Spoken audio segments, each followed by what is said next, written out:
Gary, well, you. That's the way to take it.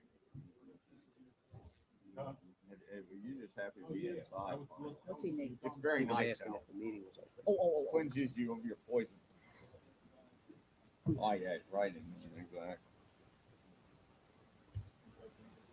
Look at the real heavy storm on this afternoon. Yes. No. No, we got a little bit, some thunder and some rain, but nothing. We got nothing much. Yeah. Really? The inch in 30 minutes. It was real pretty. Well, it looked black. Oh, yeah, But it was. It kind of went Yeah, around it us. was. It was. Yeah, I was at the Skyline when we came through. Yeah. And then when I got home, It looked like nothing Ayla. had not. Ayla did the Ayla's same thing. that's- We got a little bit of rain and it was some thunder. Jonathan? Good down there. All good. Yes, sir. Yes, sir.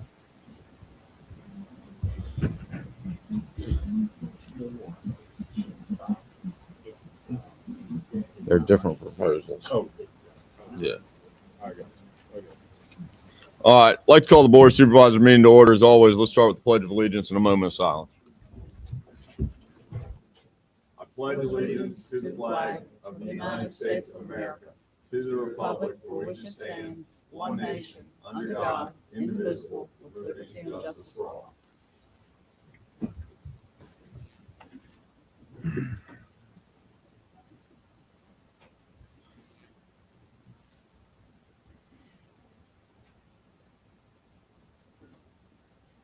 All right, thank you. We do have a quorum. We do need to adopt an agenda. Anybody have anything we need to add to this agenda specifically, Mr. Weekly? Mr. Chairman, I do. We have a supplemental, and maybe I'll ask Bobby or Michelle to bring that forward when the time comes. It's up to you, sir, if you want that as 1A for a consent agenda item or somewhere under new business. Y'all good with 1A? Okay. Anything else, Mr. Weekly? No, sir. Anybody else? What's the pleasure of the board? Mr. Chairman, I move to approve the agenda as amended. Second. Motion's made and seconded. Further discussion? Hearing none. All in favor signify by saying aye. Aye. Opposed, same sign. As always, let's start with public comment. Public comment. Public comment. All right, we're going to do it again at the end. We do have a consent agenda. We have minutes from 7/26/22. Anybody got any comments or questions or anything? And the newly added. And you want to add that as part of the consent, or do you want to consider that separately? You could go either way. I just want to make sure you have the information before you of what that is. I don't know if that was placed up at the dais or not. Essentially, we had some overage on our transfer station cost.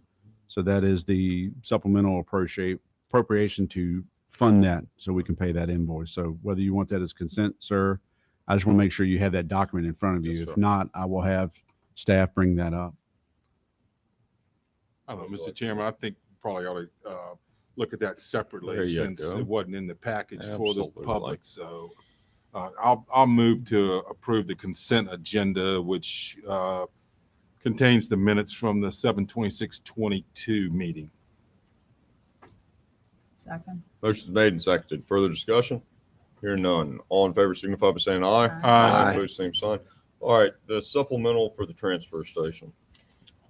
Bring that up, yes.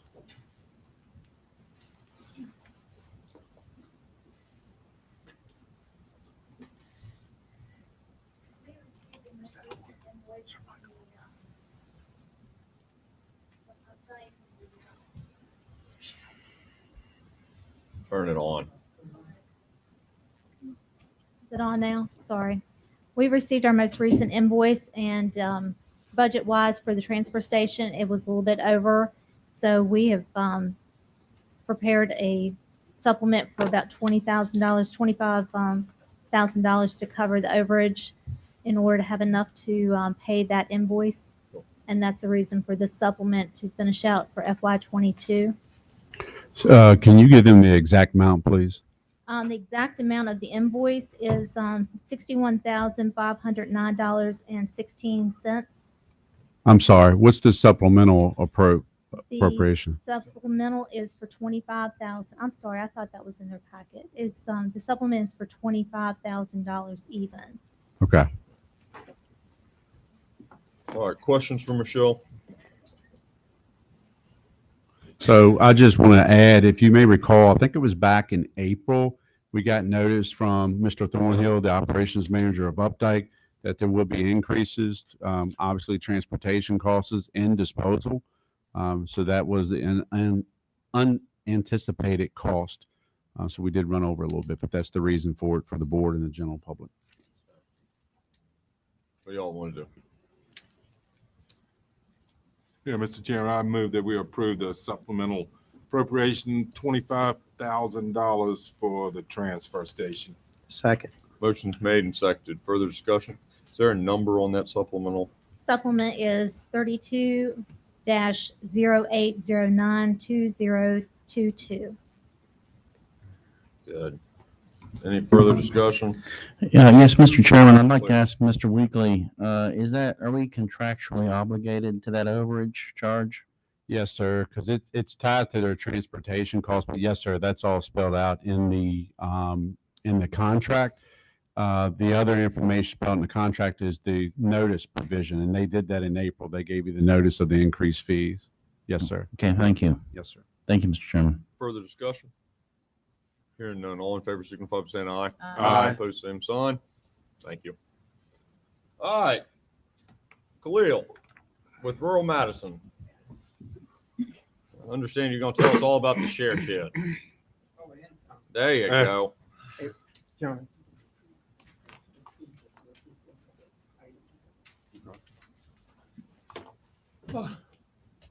This was a special thing I would award Kai suit. Just an update on the share shed. Mooney and Jonathan and I met, I think back in May, just to do some editing on the past one to bring it up to speed to what we are now. I think the biggest issue there was about a line of communication. Some of the volunteers had been contacting the personnel at the transfer station, which was not appropriate. We kind of cleared that up so that they go through one of the three of us to get paid if there's an issue out there. Sometimes there are, sometimes they're not. We have about 12 volunteers that fill out the week, and it's kind of flexible on their time. But it's usually like an hour and a half or so that they do to come in and kind of add a little order to the chaos that's in there. If you've been out to the share shed, there's good days and bad days. The biggest issue is people still bringing in Granddaddy's old recliner that nobody wants and huge TVs. We generally will move those outside and maybe contact Mooney to have it moved over to the floor. Or sometimes we have volunteers that actually move some of the stuff out. We don't have a scheduled purge date, but we do go in and clean it out every now and then to get rid of the stuff and kind of remind people that it's not a storage shed. So we kind of try to keep it as clean as possible. It's difficult. Even though we have signs on the front, it's either people don't read the sign or can't read, so one or the other there. But all in all, it's from the emails and text messages I get, people really appreciate the share shed being there. Appreciate it so much that we actually have some visitors from out of the county come down and kind of look at the operation there, which kind of says something about the share shed. But that's basically it. What we're planning to do is to have you come before you once a year, some random date. This is it for this year, and just to give you an update on what's happening out there. So hope we don't have any major issues that you have to come before you, or you have to summon me to try to figure out what's going on out there. That's about it. How often are you doing the the clean outs on the share shed? And you've got great volunteers that are working with you, and it sounds like the confusion, I agree with you 100%, is the communication and trying to figure out who exactly to communicate with was the issue. And it sounds like kind of going in the right direction now. How often are you doing the purge, I guess? Probably once a month. Yeah, Okay. we may go in a little more frequent than we Sure. do, but we schedule probably about once a month. Great. And most of the volunteers have name tags, so it shouldn't be an issue about if something comes up, who's a volunteer and who's not a volunteer. I will admit they don't always wear the name tag, but nonetheless, they've been issued a name tag. So that much to know. That's great. Good. I have two other items, if I may, while I'm here, Sure. and they're mainly VDOT issues. I just gave Jonathan a couple of photos. Lindsay Lane, along with maybe half dozen other folks. And there's a portion of the road as you're coming up from the river where there's a stop sign, and it's always washed out right at the stop sign. I think it's Oak Grove Road there. And I think mainly because the culvert is crushed on one end and it's full of gravel. And it's crushed on one end, I think probably because during the wintertime, that stop sign poses a problem. If you got vehicles coming up, you have to stop in ice and snow. And if you're trying to move forward, then you move over to the right. I know at one time, I think there were 4 stop signs at that small intersection there. We'd like to see one move off of Lindsay Lane and put over on Oak Grove Lane so you don't have to really stop as you're climbing up the hill there. All right. Other issue is that if there's an update on the Swinging Bridge. Mr. Chairman, we actually have that under item 9. I'd be happy either to cover it then and get with you separate, or if you were planning on staying, but I'm happy to do either I or. don't mind if Jonathan talks about the Swinging Bridge real quick. Talk about the Swinging Bridge. Okay. All right. So Verizon was here with a citizen group. I don't believe there's an official title that I'm aware of. I mean, VDOT. VDOT met with a citizen group. Said Verizon. Oh, excuse me. I had Verizon on the brain. VDOT. Thank you, Mr. Vice Chairman. VDOT met with a citizen group who are within that area of Criggersville. They've been doing some work in the past, and I set in to see if there was any county involvement or expectations. Basically, where they're at, there are 2 bridges that they were looking at. The one by Lindsay Lane, VDOT has stated at that meeting they could possibly allocate their funding stream to bring that up to whatever that their standard would be. They are looking, though, after that to transfer that ownership to someone, whether that's county, whether that's a nonprofit, but someone other than them. They actually do not have the easements currently that's needed to even go in there and do work. So what the citizen group agreed to do in conjunction with VDOT is going to give the citizen group the kind of the width of the construction area, that the easements that they would need to go and do work. And they were going to work with the landowner, they being the citizen group, was going to work with the landowners to see if they can obtain an easement. The other questions in that meeting was who would the easements be with, long term, because certainly you can do things short term for right of way or construction work, but there's long term. Because again, who's going to own it? Who has the easements? Is it going to be private or public? So that is the latest update that we have. The group did not set a timeline of, hey, let's come back in 90 days. But I'm certain that, at least within 60 days or less, there should be some more movement on that matter. So the good news is that bridge. Now, the other bridge, I'm not sure if VDOT is, I don't think they're looking to put funding or could commit funding. It sounded like a stretch where they could make the claim of maybe some VDOT purpose for that bridge by Lindsay Lane. The good news is that they can cover funding. They made it clear, because my ears go up about local match. They're not asking. VDOT is not asking for any local match. So that's the status that we have, sir. And when I have more information, I definitely have your contact. I'll reach out. Thank you so much. Do you You're have welcome. any Thank you. questions on the sir. Swinging Bridges? Nothing. Oh, go ahead. Yeah, the one, Not the other the one, yeah. one is open. The one up there go way past the school. The second one closest to Graves Mountain Law. Yes. The other one hopefully they get some foundation documents and get the easements going in their right direction, and then VDOT can pay for upgrades to the swinging bridge and keep it for all time. It just sounded like they wanted to transfer after that work. Yeah. So it's, I'm really, unless you all set a different direction, looking for this citizen group, whether they're going to form a 501c3 or what have you. We certainly, if you want some public input, we can go that route for a future date. But right now it's easements, getting so they can even get in there and do the work because they don't have the footprint. And then who would own it long term? All right, any further questions on this? All right. Please. So Jonathan, did the citizen group say why, what the holdup was on creating their foundation or their 501c3? No, sir. We really didn't Really? dive into that. This seemed more like an update.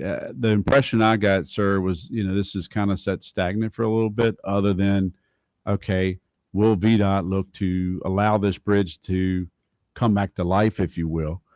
And who would be funding it? I did not ask that question, but I will take a note and ask that question. We've held out this long, and now VDOT's willing to pay for it. So I mean, maybe they'll just pay for it and keep it, and then we won't have a problem if we wait long enough.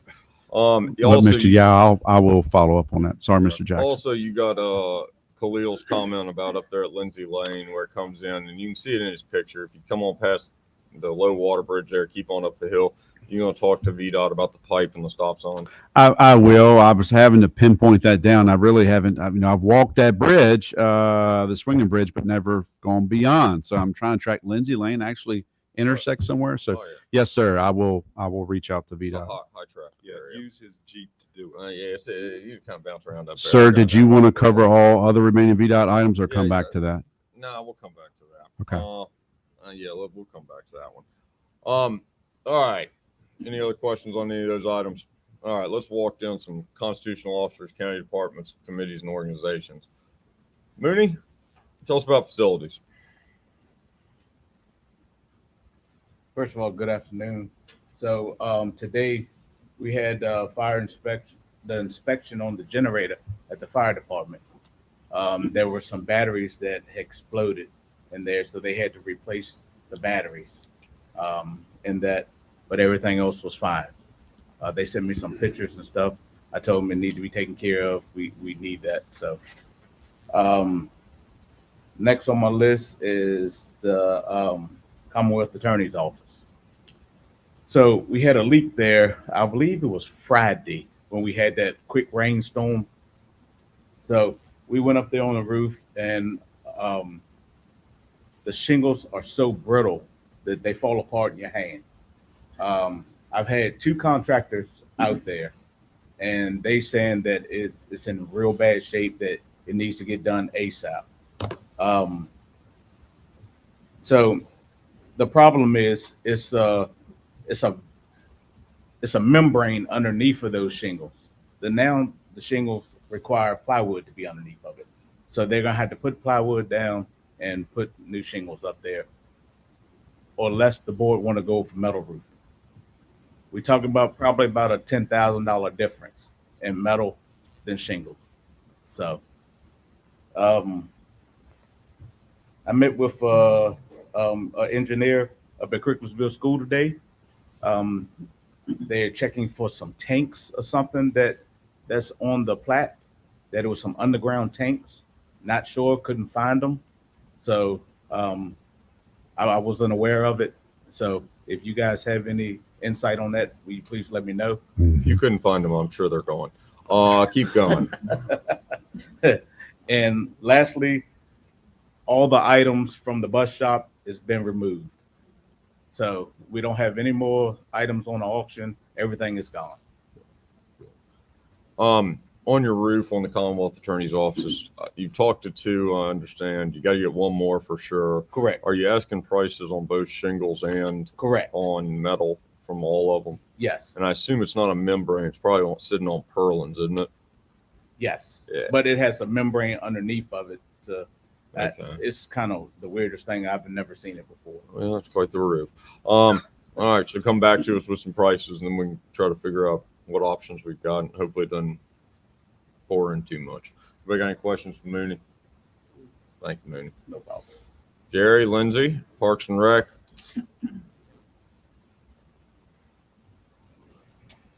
I would like to thank everyone for coming out for the 20th anniversary of Hoover Ridge Park on July 31st. Despite the bad weather, we had a really good turnout. Great. With all the wonderful speakers talk about the park, it really shows how far we have come and what a bright future we have with the unveiling of the new plans for Hoover Ridge Outdoor Recreation Center. Our upcoming calendar, August 12th, we have Movies in the Park, which is a free event. August 20th is Music in the Park with the Road Ducks Band. September 9th, Movies in the Park is just another free event. October 22nd, Halloween Fest and Movies in the Park, free event. October 29th, the Haunted Woods is our big fundraiser of the year. November 5th, the Heroes and Villains Dodgeball. And December 10th, S'mores of Santa, that's also a free event. Our fall sports signups deadline is August 15th. And this is the last week of a very successful summer camp season. We're averaging 37 campers a week. We're constantly getting comments on people complimenting the park. The park is staying busy with school athletic teams, using it. Frisbee golf course stays busy, and the walking trails and the pond are always being used. And we'll be talking about, Lindsay will be talking about it. Tell them about your robot. What's that? Tell them about your robot. Oh, also, we are partnering up with the school. We're taking care of their athletic fields now, and we are getting a robot paint machine that will paint all the lines for the football field, baseball fields, and the soccer fields. They really help on labor. We're splitting the cost in half with the schools. Any questions for Jerry or Lindsay? We're going to talk to us again in a couple minutes. Okay. Thank you, Jerry. Thank you. Pete, you representing Planning Commission? Listen, Mr. Work, you doing Planning Commission? I'll report for the Yeah. Planning Commission. We, after some months, are poised to present at the next joint meeting proposed zoning ordinance amendments pertaining to short-term lodging units, ADUs, and private driveways. And in addition, as I think Lagan may explain, we've indicated to Lagan that if he wants us to pursue this mixed zoning concept, that the board should ask us to do that. The last thing is that we are gearing up to start addressing the comprehensive plan. Any questions for Mr. Work at this stage of the meeting? All right. Clarissa? Hello. Yes, ma'am.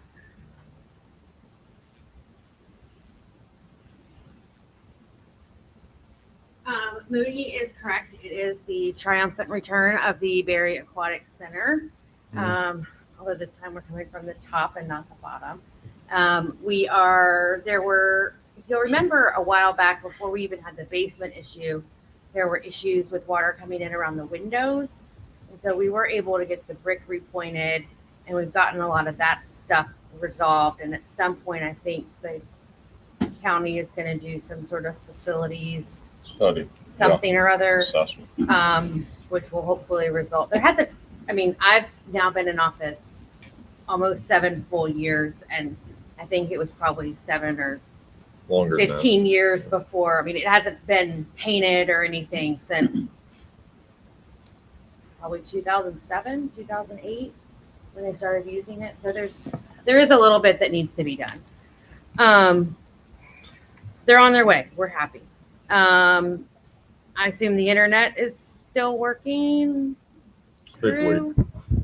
Yeah, we're finally going to get the pole lease agreement with Verizon. That's their pole on Main Street. So we don't have to set a new pole. We're just waiting on that so we can get from 911 to the courthouse in your office. Thank you. I do not have a timeline from them, but I talked to their director and they said soon. Okay, good. Because every time we drop connection, we lose our place in our PDFs. We can't print things. If it's in the middle, we have to go back and do a lot of work. So the exciting news is that the drug court is closer and closer. We have a drug court coordinator whose name I cannot remember. He has moved here from New Jersey. He's living in Virginia now, obviously. The Community Services Board has hired a person to help with the intensive outpatient services, which was really the real missing piece in this area. We did not have any intensive outpatient drug treatment. And so that is going to be not just for people who are going to go through drug court, but for people in the broader community who need these services, they will be able to access them.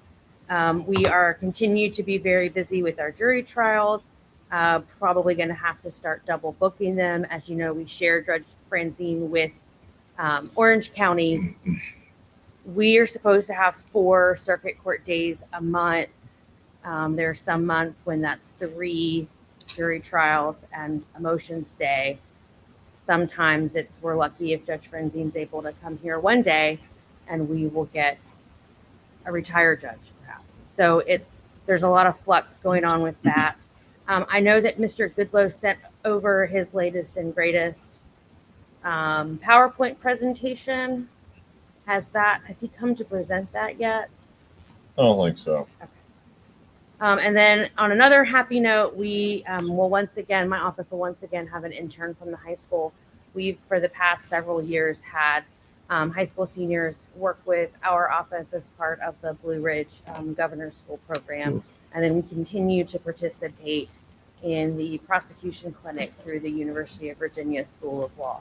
So we will have our newest intern with them starting in a couple of weeks. Our last intern is now on her way and is headed to practice she's not practicing. She's got 2 federal court clerkships, one district court level and then a circuit court appellate.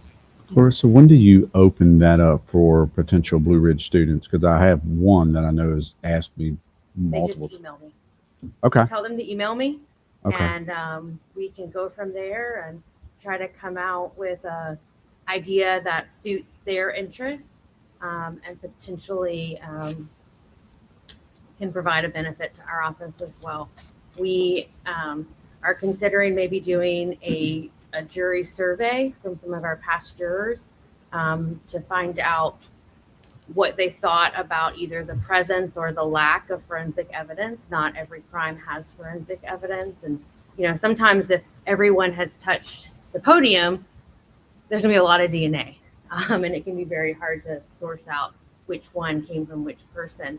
And so learning about what our community thinks, obviously it's a small sample size, so it wouldn't be particularly scientifically rigorous, but there would be a lot of, I think, good data that we could get from that information. So that's just one thing that we can do. Okay. I'll have them email you then. Thank you for that. But speaking of DNA, they have a new test through the Department of Forensic Science. It's the STR mix, and it is able to use science and probability to tease out contributors to a multiple person sample. And one of our cases was the second case in the state to use it. And so if that goes to trial, it would probably be the first time that it went to trial. And it was very helpful for us. Good. Questions for Clarissa? Thank you. Brian, since you don't have to walk all the way down, I hear you have a mic. Go ahead. Yeah, I keep it handy just in case That's the way to karaoke be. might break out or something. But anyway, we're working through personal property, looking at you guys for some direction here at the next public hearing we have on that.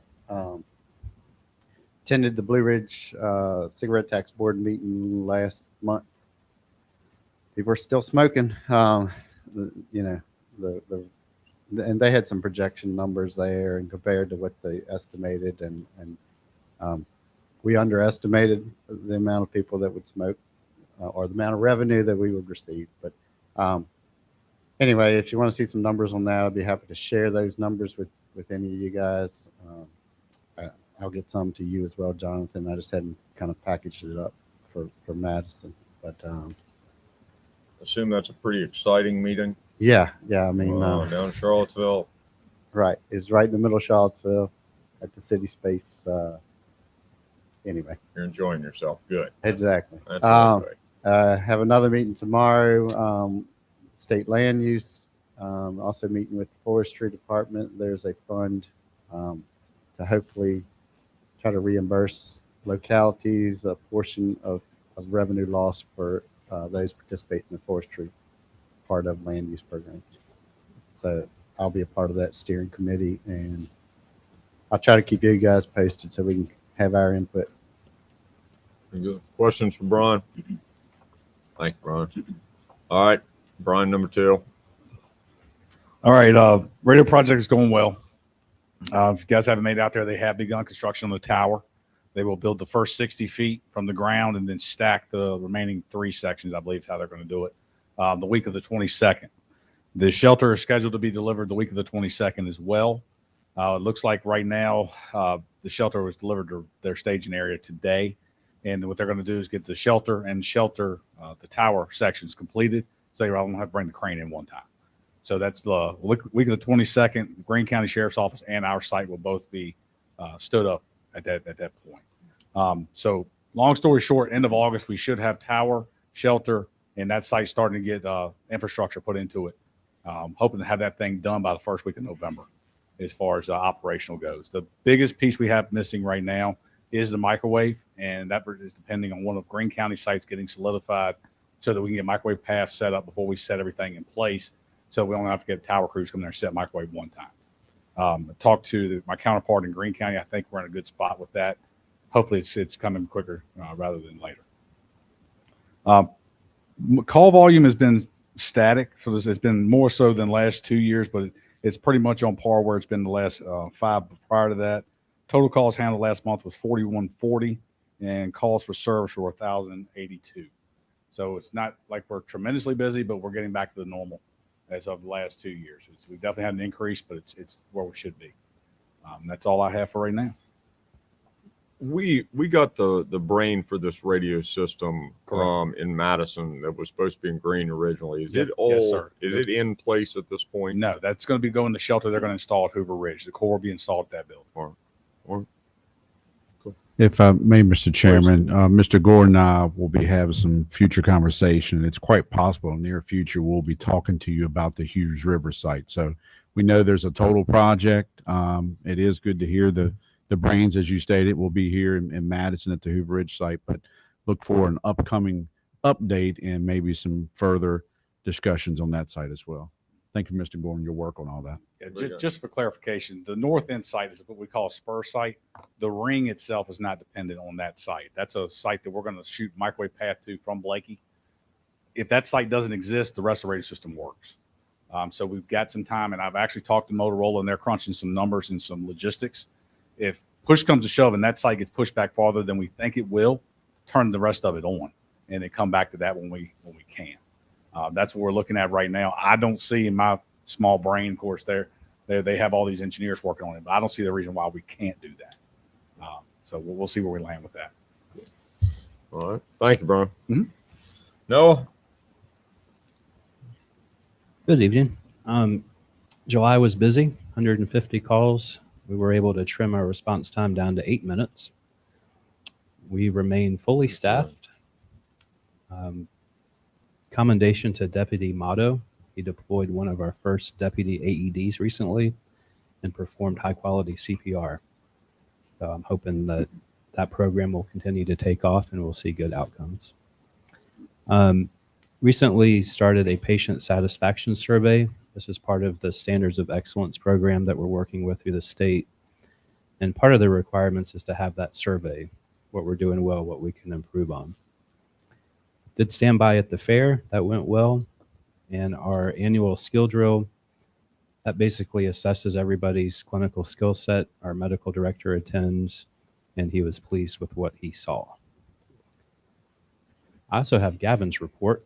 Any questions? Well, the skill drill is that an internal report or is it something that we can see as well?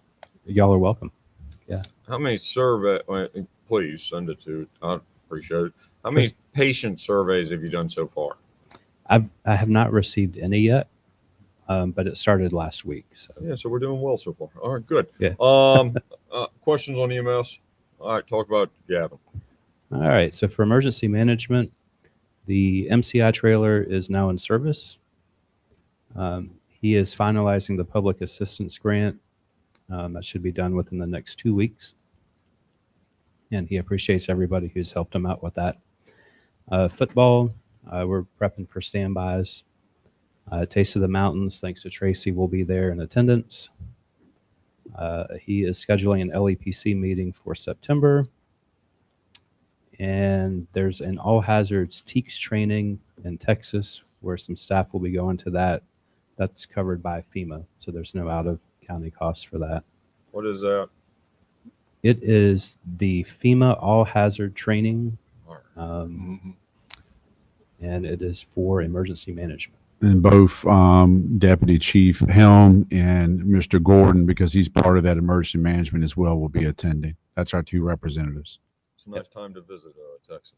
Yeah, I hear it's a good program. Yeah, good. And finally, Gavin is in emergency management training. The class he's taking is Foundations of Emergency Management. It's all week this week, and it's basically a basic academy, a comprehensive program covering all aspects of the role in emergency management. So I think that's a good foundation class for him to have. And that's his report. Questions for Noah on either of these 2 topics? Thank you, Noah. Thank you. Bobby, Michelle, who wants to go? Michelle, please. Good evening. We're working in finance on closing FY22, finishing out that. I attended a training webinar yesterday on forfeiture assets, and Tyler training. We have loaded our chart of accounts. They're loaded in Tyler right now. And other than that, things are going fairly smoothly in finance. Still doing trainings every Thursday? They are. They did not happen this past Thursday. Okay. I was out of the office. All right. Well, at least we're getting the chart of accounts in there is pretty big. That's moving the right Very way. much so. Anybody got any questions for Michelle? Well, let's hope Clarissa's got her trash can ready. All right, Tracy. I will go through mine kind of quickly because I want to use 1 minute and 37 seconds to get a little reminder of Taste of the Mountains, if you don't mind. You think we're timing you or? Yes. Oh, all right. Okay, go ahead. So all of our events are on madisonva.com. The biggest thing for us this month we noticed was our website hits went from 7,000 to 12,000. Working on Vatty, Mad Vines is open, as well as Black Sheep Tobacco and CBD. Ribbon cutting's coming soon. Ribbon cutting on Friday at 3:30 for Rappahannock Real Estate, Unbound Body Therapies, Alley and Photography, and Blue Mountain Equine in the same building, the Huffman House. And we can now announce that Never Dark Generators is relocating from Charlottesville into what was the Napa building on 29. And briefly, the Virginia 250 resolution, I think might be in your packet, but we don't have to do anything with it today. It is formed by the state. I'm supposed to form a committee formed for the purpose of preparing for and commemorating the 250th anniversary of Virginia's participation in American independence. So we've met locally or regionally too. We're going to form that committee. If we do go for a grant, it's better if we do it as a region anyway. But I haven't even talked to Max or the Historical Society yet, but we'll get moving on that. In relation to Taste the Mountains, separately, the Chamber of Commerce asked for a waiver for the trash. Boy Scouts that no longer exist used to do the trash. Madison football, thankfully, was offered they're going to do the trash for the same donation that we gave Boy Scouts. So, and Mooney is going to help with that as well. And hopefully we can use the trailer dumpster thing we have. We'll work it out. And then after that, Quad County Business Summit will be October 12th. So we're sharing that. And I sent it to Mr. Shapiro as well, because there's a quad tank with the prize of at least $5,000. And any other entrepreneurs also sent it to Black Sheep as well. So, Alan, if you don't mind, What happened to the Boy Scouts? We don't have them. What? Oh, all right. Yeah, all right. All right. Oh, But since COVID, I didn't know, and I felt ashamed I didn't know it, but I didn't know that. So All just right. take a moment and you'll see pre-COVID what it used to be like.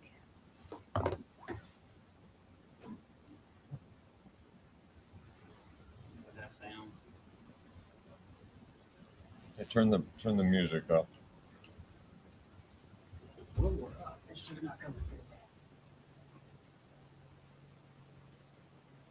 Real quick, I will plug the free time. The resolution that Tracy referenced for the 250 commission, we'll pull together and have a board report for that. So it's in there. I know it kind of looked like action, but that was more of a draft for your review. So again, it's requesting the locality to form a commission.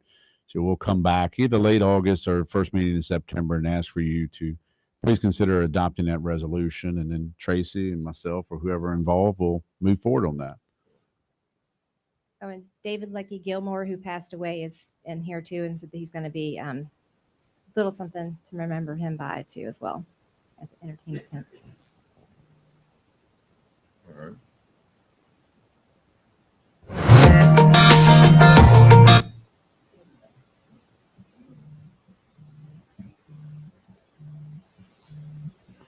We're just going to give Bruce a hard time when he gets back from vacation. Where's Bruce on vacation?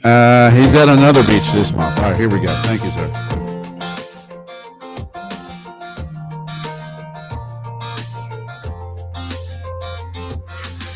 We've been driving way too fast down this two-lane street.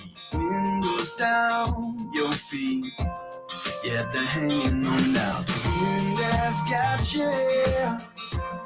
We're just free falling fools in route nowhere. From Los Angeles singing you and I to a beat of souls driving through the night in the 995 Chevrolet.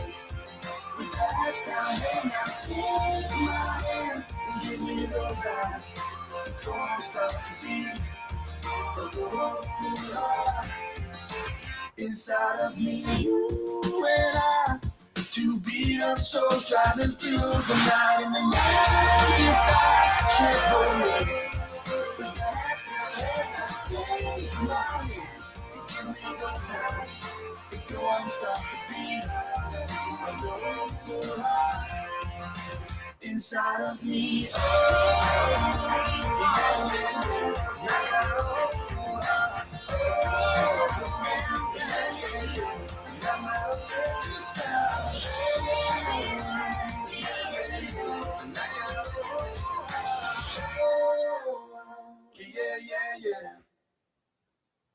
That is some video. Very good. We're all excited. Good. Where's that being played? Okay. All right. Why is the website hits up just in?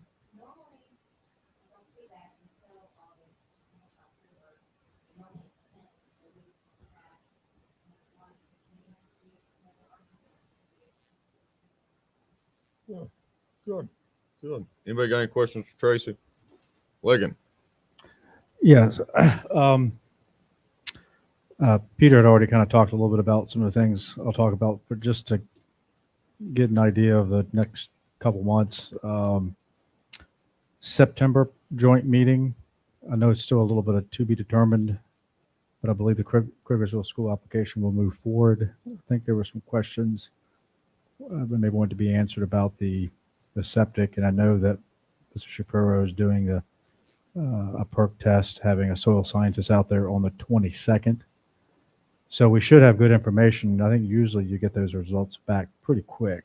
And they won't be filed with the health department, but we should have an idea at the beginning of August, 22nd, what type of soils he's dealing with and probably the scope of what type of traditional septic system, i.e. one that will not discharge, no package plants.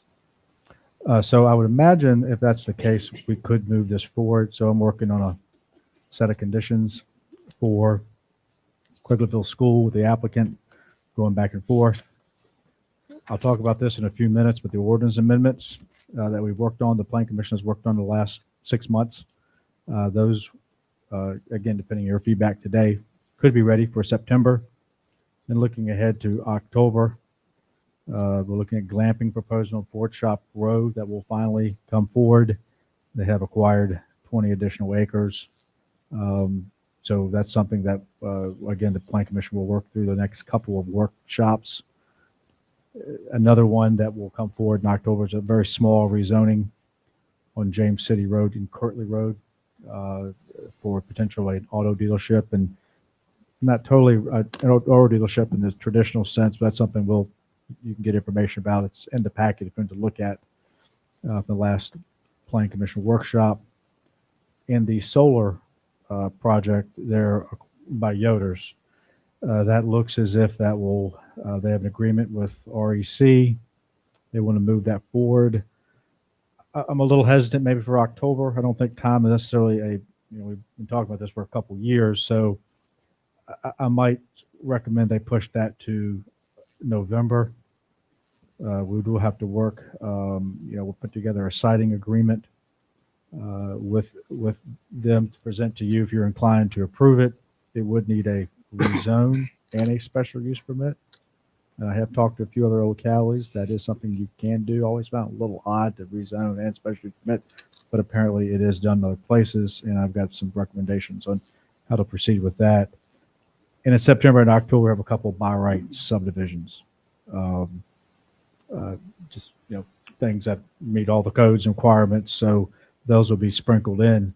And just for informational purposes,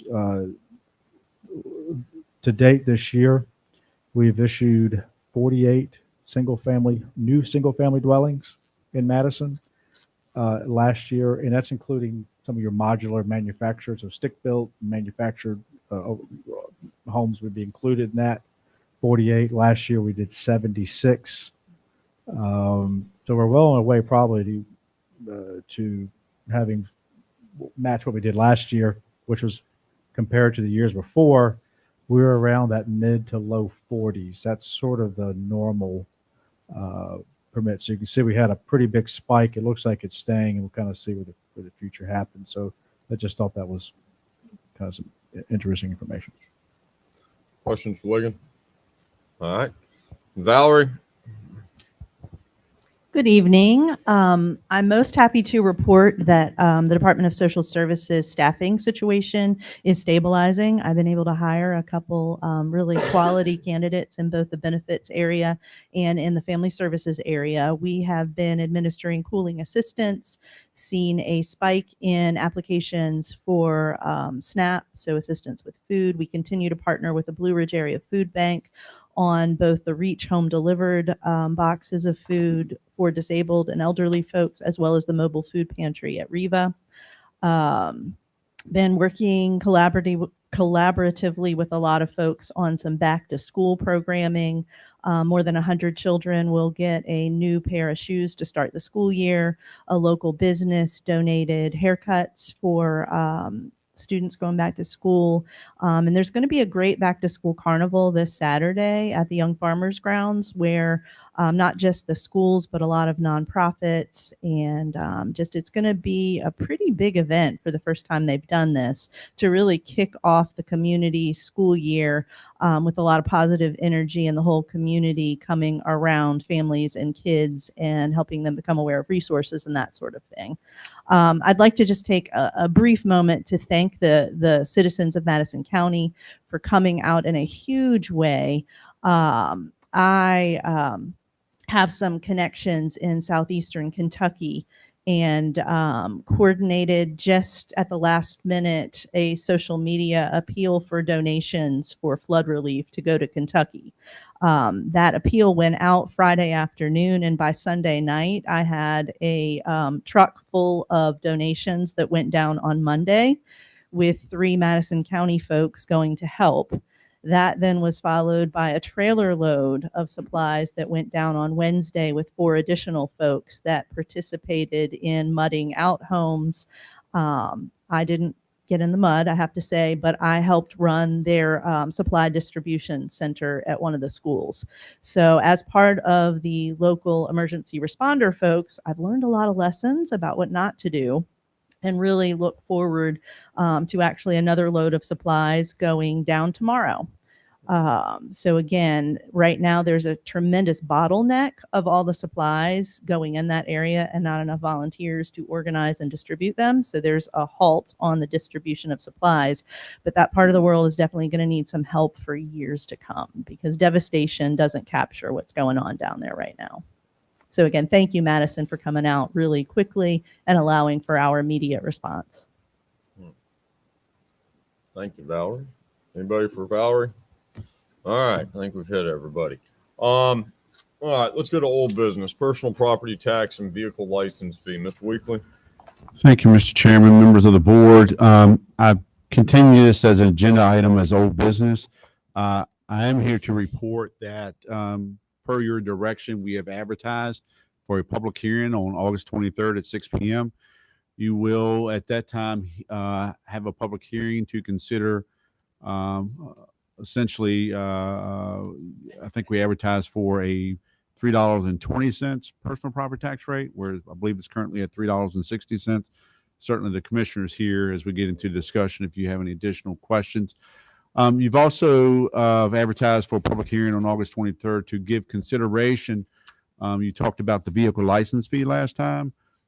Should you want to leave that in place or basically eliminate or repeal that case, which is Chapter 24, Article 10. That's the taxation portion of your ordinance, and that's the article that is dealing with the vehicle license fee. So last time, I believe there was some good board discussion. There's always good board discussion, right? Some board discussion on two different scenarios, and that's what's in your packet.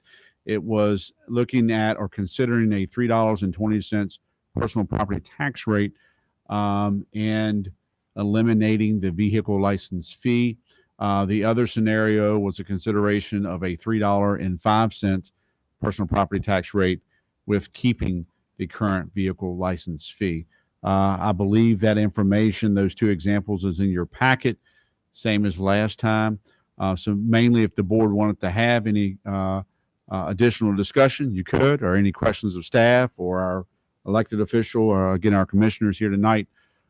Again, the public hearing is August 23rd, so you will hear from the public at that time.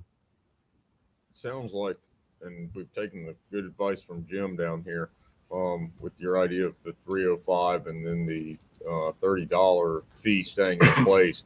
It sounds like that's kind of the direction to go, Jim. I mean, you got any comments on it or anything at this point? Just wait till the public hearing.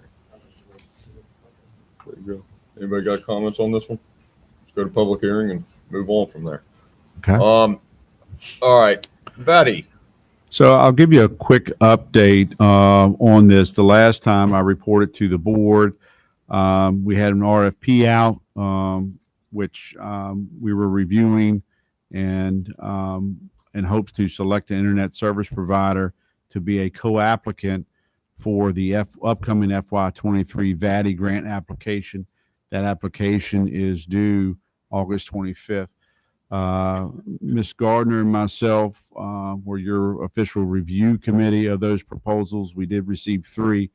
After reviewing those today, I would ask the board, and I believe I talked with each of you, we have a closed session reference for your consideration tonight. I would recommend that we take those proposals up in closed session for review and discussion, and then the board can make a decision or direction should be at that time in open session. Any questions for Jonathan or apparently Tracy at this point on these, or we wait for closed session and we come out and we can see where we go from there? Everybody good with that? Mm-hmm. All right. No other old business. Let's go to new business. Hoover Ridge Rec Center project. Jonathan, why don't you kick it off, then we'll go to Lindsay. Yes. So I'm sorry, Mr. Yao, do you need? Oh, no. Okay. I'm talking to my the Spanish. Last fall, Parks and Rec staff brought you a kind of an idea of a project they're looking forward to hopefully move ahead on. And it's an outdoor recreational facility. It consists of a hockey rink, because hockey is really the only sport I'm tracking that's off-site of the Hoover Ridge complex or park. There's some other sport fields or courts, if you will, there, and a splash pad. There was early discussions of maybe some school cooperation. So at that time, after learning of the project, I had recommended to the board, hey, this probably will need some engineering involved at some point, at least to be able to get an estimate on what a project like this would cost. So the board could review and consider whether you want to move forward, which means put in your capital plan. It wouldn't mean that you would just jump right out there and fund it in year one. So the next step really is for the board to consider recent action by the Parks and Rec Authority Board, which is their recommendation of approval to allow them to move forward with the preliminary engineering report for the purpose of evaluating the Hoover Ridge Outdoor Recreation Center. Both Jerry and Lindsay are here tonight. I think we have a little bit of information in the packet. I don't know if there's any other information they may want to add tonight, but essentially they made a recommendation. They recover the cost of the PER. Realize this is county property. They manage it. You own it. So it's really looking for the Board of Supervisors to approve them moving forward with the PER for this project. This doesn't commit any county dollars. What this would be do is literally an engineering firm would review the area. There would be a meeting at a minimum for a scope of work to be developed.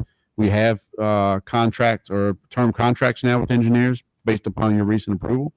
We would shop this out to them, develop a scope of work, get a quote on what that scope of work would cost for that PER, and then they would authorize moving forward with one of those since they are looking to fund that. So again, your part is really blessing the, yes, we agree, move forward with that because it is work being done on your property that they manage.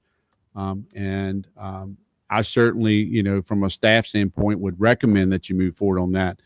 But as I mentioned, Lindsay and Jerry here tonight, you may have additional questions for them, or they may have additional items to add. And this is all based on the recommendation of Lindsay and Jerry, but based on the vote by the PRA board to not exceed 25K of Parks and Rec funding for this engineering RFP. That is correct. And by you approving the recommendation, they can use that term contract. So there is a linchpin, if you will, to allow them to utilize that. Lindsay, Jerry, anything to add? Tell us about your binders, talk to the citizens, try to drum up some support, all those things. Chairman Jackson. I know we unveiled our plans at our last. Hold on. Just sorry to interject. The one that's in the packet, this one, well, it's hard to see it, but it's got the crazy Latin down here in the corner. Yeah. We have an updated version on the county website right here under this meeting that has all nice English so people can understand it and better pictures. I thought we were just becoming more worldly. We'll update our packets when your minutes are done. We'll put that version. Thank you, Mr. Berry, for that clarity and adjustment. Thank you for letting me know about that.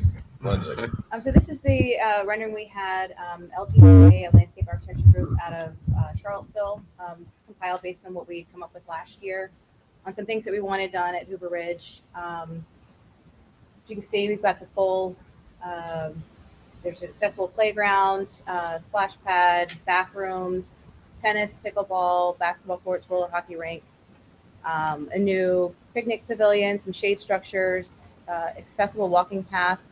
We've got this that's going to get updated with some of the new things that we had wanted, or some things that weren't quite included in here. Yeah, it doesn't show the walking path that goes around the courts, but you can kind of get an idea of what we're looking at here at Hoover Ridge. I think it'd be a valuable asset to our community. You've got some of the information that I provided last fall. I guess some of you weren't on the board then when we presented before. But I think it'd be just great to be able to put this in our park. We're working really hard to raise funds for it. We do know that we're going to need some assistance from our community and members out here, but this is a gift. I mean, this would be an absolute tremendous gift to give our community and to people who visit Madison County. We're also talking with the Washington Capitals. To the mic. We've also been talking to the Washington Capitals with the grant they have. They would supply everything from the ground up. We had to provide them with the surface, with the court for the roller hockey, for the court itself, and for the sidewalls. They've also talked about giving the schools some hockey equipment so they could have it in PE classes and stuff, possibly have a club team with the school.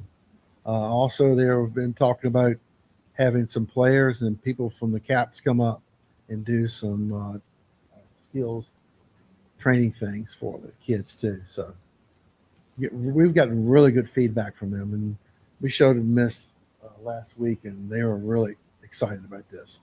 They have funded, I think, 14 different courts all over from Northern Virginia into West Virginia to Maryland.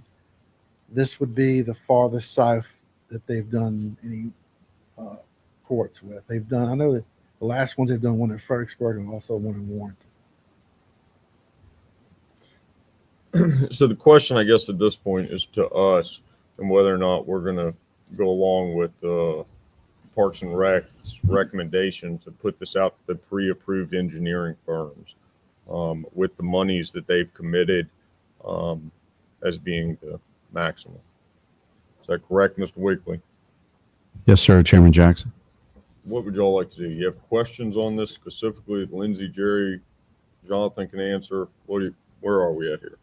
Well, I think so. Lindsay and Jerry, the 25K that the PRA board voted to commit to this, that money is all donations and contributions or not?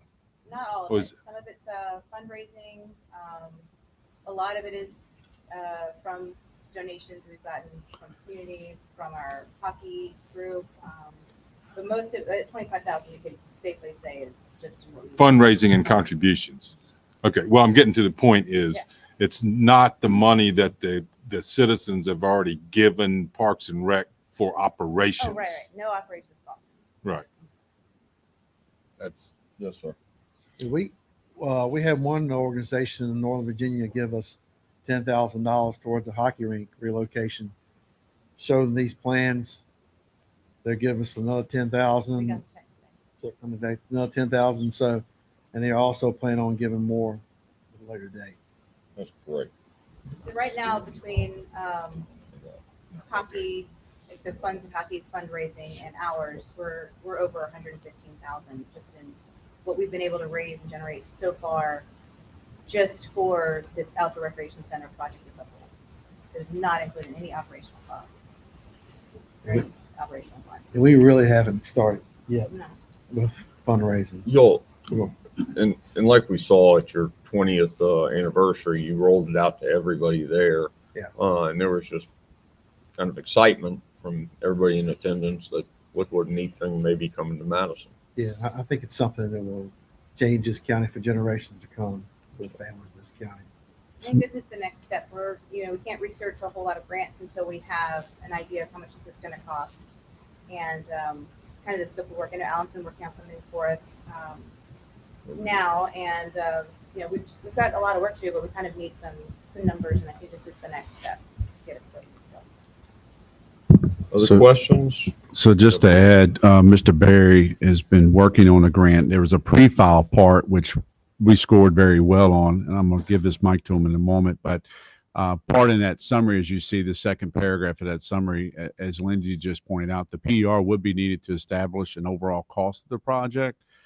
Again, whether you want to look and consider it for your CIP, if we are pushing this out to national partners like the Washington Capitals or any other fundraising event, you really need more. I mean, that concept is great, but you need that in depth. It's going to look at everything from moving dirt, utilities, lights, the whole 9 yards, to really give you a full feel of what this project would be and whether there's phasing or different things. So, Mr. Barry, would you like to add about the grant, sir? Just a quick brief overview of it so everyone knows what we're talking about here. It's a 50-50 grant through DEV, where we basically asked for, during the preliminary round, $625,000, and I'm going back and looking over it because they changed a few things when they brought out the actual rather than the preliminary version of what we're supposed to submit. I think we should probably up that considering inflation is rampant. Right now, I'm at the idea that we should probably ask for $1,250,000, of which the estimated project cost is around $2 million. So we can ask for half of the total project cost. So that would give us a little leeway if it went over. There's no guarantee we will get all of that money, but I did talk to the grant coordinator, whose name I will probably butcher. It is Susan Bobolkia. She was very responsive to that and said Madison County is basically the kind of place that they want to do this for, because we're not a big city like most of the people who ask for millions of dollars. And we also don't really have much in the way of outdoor recreation or parks. So this is a double win for us. But if you have any other questions, I will attempt. DEV? It's DEQ, Department of Environmental Quality. I think DCR is a component to that. Oh, I butchered it again, No, didn't I? you're fine. Well, no, DEQ is going to have oversight because there's some repairing buffers. Let me see. There's some repairing buffers in the area, but I believe it's Department of Conservation and Recreation where this is housed. So there is some overlaps between those agencies, but Alan's done a great job on that because just like I'll use, for example, smart scaling for VDOT, you got to do these pre-files to see how you score, to see if they even laugh at you or they keep you in the room. So we're in the room. I think we just fell below scoring, just below Albemarle County, right? Out of 26 applicants, I think we were second, and I think it was Charlottesville or Albemarle that beat us. They had a perfect score. Imagine that. So considering our staff size, I think that speaks volumes. So again, there's no money transaction from the Board of Supervisors at this time. It's the best price. I know that approach. But I do think if you're going to want to go further, you're going to need to know cost, and there's multiple components of that. So again, you have a recommended action before you if you wish to consider. Other questions, comments? What do y'all want to do here? Yeah, Mr. Chairman, I move that we authorize the county administrator to move forward with securing a preliminary engineering report, working with PRA staff to secure PER. Second. Motion's made and seconded. Further discussion? Hearing none. All in favor, signify by saying aye. Aye. Pose same sign. Thank y'all. Exciting. That's a great event. It really was a good event. Question, just because somebody may raise it. Page 96 appears to be in Latin. Yeah, we already got that one. At first we thought it was Spanish, and now we're back to Latin. And yeah, Is it? I mean, they've is got this an updated copy. is this part of? Oh, so it's in Greek now. Yeah, Uh, I was no. figuring you were going to read it to us like the Yeah.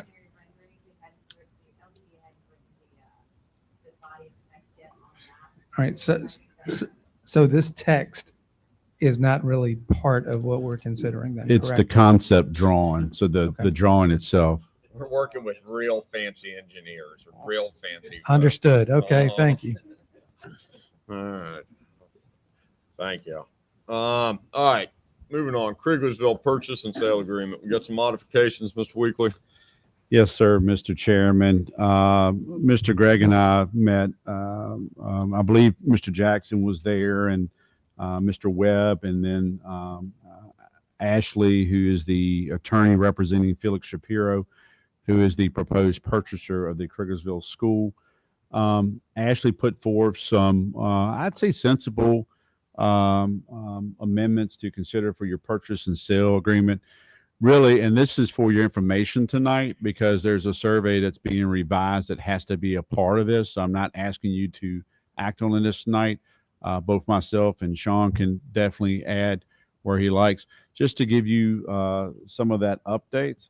So they are cleaning up, or let me start off by saying they are adding part of the retention of property that we're going to look to keep. So that represents roughly 0.8 acres. That wasn't in the original purchase and sale agreement. We had not had the survey at that time. So it would recognize that, and it would recognize the remaining residue, if you will, or remaining portion of acreage in the facilities that would convey to the purchaser. We took out the original language of the closing date, which was September the 14th. We just recognize that as closing will occur 31 days after zoning approval. So currently, Mr. Shapiro is going through a rezoning approval. So it just makes sense to keep the 31 days scratched to September 14th, because we really can't control that. There are things, as Mr. Webb has just pointed out, that he has to do, such as soil work. So does that come back before then? We don't know. So it's just cleaner to do that.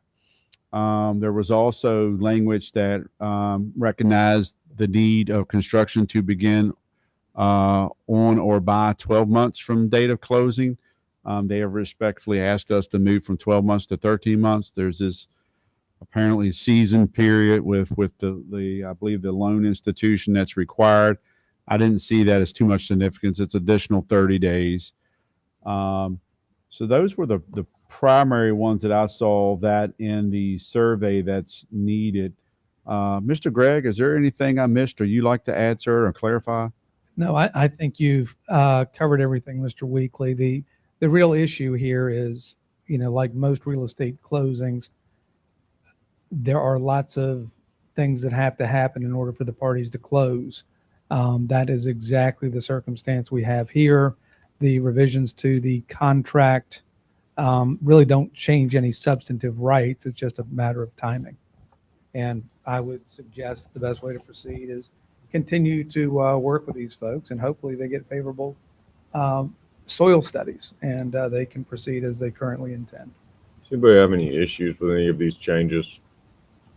I keep saying, go ahead. Yeah, I've got one. It hadn't even got to do with the change. So, Jonathan and Sean, would you look at number 4? We're under taxes and assessments.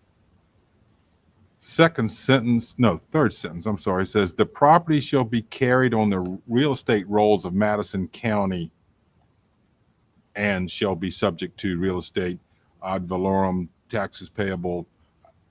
I don't understand the property shall be carried on the real estate rolls of Madison County. What? After we sell it, the property joins the tax rolls. Currently, because it is county-owned property. That's exempt right now. now. Right. Of course. I was thinking backwards on that. Well, that we still owned it. Okay, sorry. That's okay. You helped me recover from my ignorance of Latin. So thank you. Yeah, never mind. We're good. Yeah, it's gonna help us. All right. Anybody have any problems with any of these? I do. Keep saying to Jonathan, take our time on this so that we get something that's lasting in this part of the area that we value so much. Taking a little bit extra time on this is no big deal, in my opinion, in any way, especially if it's done the right way. Y'all good with that one? All right, let's move on. All right, information and correspondence. Got a handful of public hearings coming up. Mr. Weekly. Yes, sir. I just covered the couple of these earlier on August 23rd. Again, it's consideration of amending your personal property tax rate and the consideration of potentially repealing your vehicle license fee. I appreciate Mr. Gregg and his team's work on getting those ready. So we will have that public hearing then at 6 o'clock or sometime shortly after. The next public hearing item for that day, you may recall there's been a lot of RSA movement. We believe hopefully this is one of the last public hearings. There's a process that must take place to amend the existing RSA articles of incorporation and bylaws. Orange County and Greene counties, which is 2 of the 3 member counties, have already passed this amendment. So basically what you are doing is recognizing the change from a 3-member county, which is Greene, Madison, and Orange. It will then RSA, should Greene County's exit be allowed, which is still pending VRA approval and SEC approval, then it will then become RSA, which will be a 2-member county, Orange and Madison. So that is literally the purpose of it, and all we're looking to for you all to consider on the 23rd and eventually act on. Mr. Gregg, is there anything addition I missed on the RSA public hearing? No, sir. Thank you. Thank you, sir. Well, we're making progress with RSA. Any questions on either of those two? All right, Verizon. Your Verizon update. Primarily, I wanted to report back to you. The last meeting, I had informed you. We suffered like a 10-day outage of the Etland area for landline services, and we just found that unacceptable. I was successful in landing a point of contact. Now I have the director of state and local government affairs. We actually had some good conversation, not only about that outage, but also there were some occurrences, I think a couple months ago. Mr. Gordon has already left, but he made me aware of that the prefix 672 areas had some complications which affected Madison and Orange County. Short periods of time, but anytime 911 functions are involved, it gets our attention. Our point of contact actually sits on a 911 review board. Part of their role too is a lobbyist in Richmond. As I told them, we're going to look at this as an improvement of services until the new contact proves otherwise, but certainly let them know that, the 10-day outage is unacceptable and we want a point of contact, just like they need to reach us immediately for heightened situations. We want to know about it in advance. We don't want to wait to see it on Facebook or other areas. That area in the county, if you don't have a landline, good luck on cell service, and you don't have internet. That's why we're talking about VATI here tonight. So it's just, we expect level of service. So just wanted to report we have a good point of contact at this time. And as I mentioned to our Commonwealth attorney, that also allowed me to finally get some resolve on whether that's their pole on Main Street and can we attach to it. So they're getting me the pole. It is their pole, and they will be getting me the pole lease agreement. It should be very similar to the REC pole attachment lease agreements that Sean and I reviewed earlier on for the fiber project, which was associated to the REC portion. So that is my Verizon update. Any questions on Verizon? All right, VDOT. VDOT, we just touched on the swinging bridges. So I think you've got a good sense of an update there. I did make a note here to follow up about the 501c3, Mr. Yao. We'll report back to the whole board. Is there anything else I should be tracking or questions you have before I move on to the other items concerning the swinging bridges? No, they're still swinging. Keep going. Okay, I'll bring back an update when available. The speed study for Hurt Hollow has not came back yet. I believe it's performed, but they have not sent me the results. The traffic light on 29 and the side roads, and I had an opportunity to talk to Supervisor Jewett before, I think yesterday, before this meeting, just to explain. They're going back out again. Initially, their engineering department came back and reported that the timing between signal changes, that's looking at green to yellow, yellow to red, were within tolerance. I re-clarified when Ms. Shepherd was up here for her meeting with the private group of Criggersville after that meeting that the issue is the red light portion on 29 and the green light signals on the side roads, because that's where people are coming around a blind curve as they approach 29 north traffic light. 55 is the speed. They're generally driving 65 or more. And there's a big difference in stopping a passenger vehicle 65 and a Freightliner. The other side of the road, 29 southbound, when that turns red from the red green to the side road, which is 29 north business, you better stay there and make sure that traffic stops on 29 south. So I mentioned to Ms. Shepherd, please go back. It's not the sequence of the timing between green to yellow, yellow to red. And she was very considerate. So I do not put down our resident engineer. I just said there's more consideration needs to be given. It's primarily holding that light from going to green on the side streets a little longer to give the 29 north and southbound traffic time to completely stop, or pay attention in these cases, but time to stop before you allow the side traffic. I do not think an extra second or two should cause issues of holding up traffic on 29 as it involves safety. So those are my VDOT updates. Anybody got any other VDOT issues? Yeah, go. The town mentioned something the other day about you're going to be meeting with Carrie. I spoke to, thank you, Supervisor Dawson. I did speak to Carrie as well on Friday, a kind of a catch-all, if you will, after the meeting, that Miss Yao, who's the town manager or town clerk, and I would like to meet with her. One, she needs to build up a rapport with Ms. Yao. She has not met her yet, so it would be good to do that. We're certainly happy as the county to come along and partner and any safety improvements. I told her it was all crosswalks that we want to talk about, all crosswalks. We're not looking to talk parking and all that. We're just looking at crosswalks. So she's going to set up a time that works for her and Ms. Yao and myself. So nothing new yet, but it is in their queue. I did let her know it's separate from any action. I think they're scheduled or maybe scheduled in the future to add some delineators. That's not crosswalk work. That's parking. So I do not have a date yet, but I did mention that to Carrie on Friday when she was in his office. And one last thing, I want to commend Ligon. He worked with Chuck Proctor and I think VDOT and also Patrick Monty of the Regional Commission. And he has successfully submitted the SMART scale, which is the Pratt's Roundabout. So we are in queue. Thank you, Mr. Webb, for that. Those are my VDOT updates. Anybody else have any VDOT issues? Yeah, there'll be more next month. All right. Moving right along, discussion items.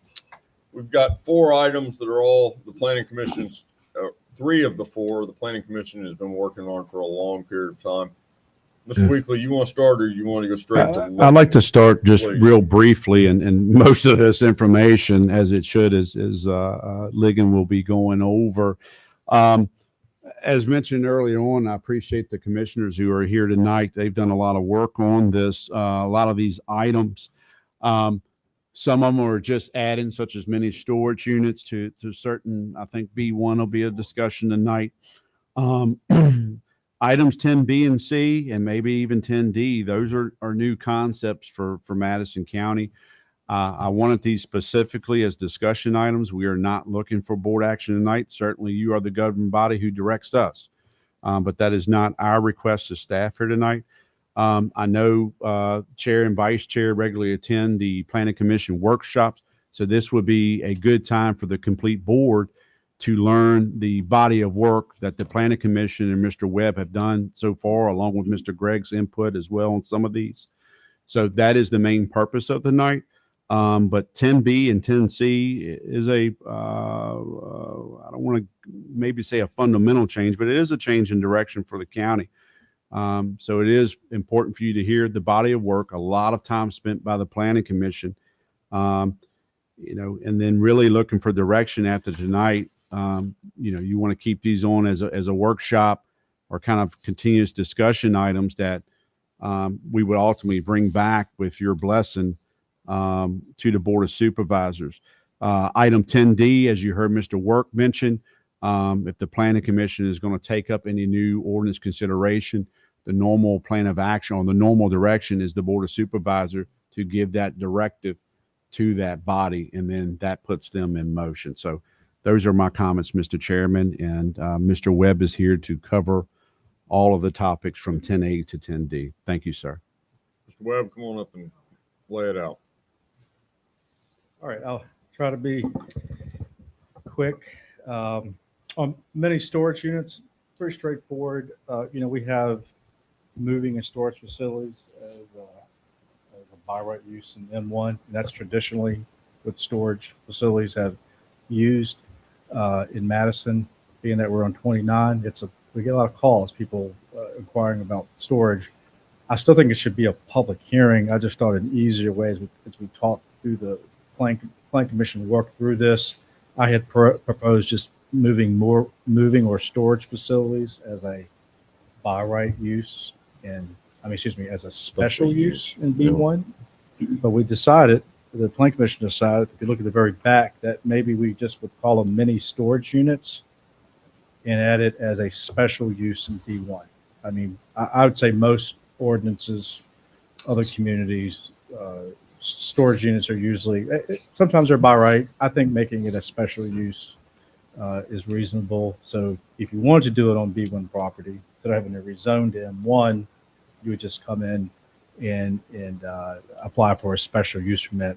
There's been 1 or 2 that have been talked about, but I just thought that was a better way to deal with it. And if you look at the definition, I think it's pretty straightforward. You would define it, add it as a special use in B1. So that's that's the easy one. Does So anybody have any questions on this one specifically? Well, straw poll wise, the planning commission agrees with this concept. I don't know if Yes. yeah, oh yeah, Then, yeah, right? yeah. Everybody's good on Yeah. this I one. think This okay, one cool. makes- This one's fairly simple. Yeah. It makes sense. Make it by special use. Put it in B1.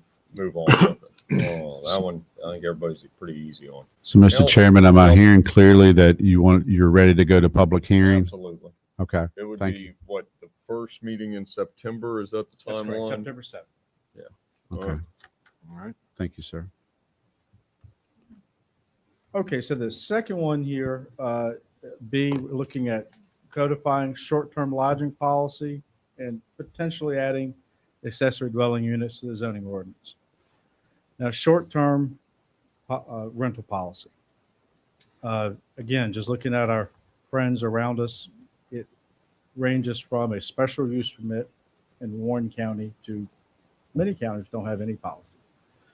You just simply pay your commissioner revenue, submit transit occupancy taxes, and you just kind of go up the road.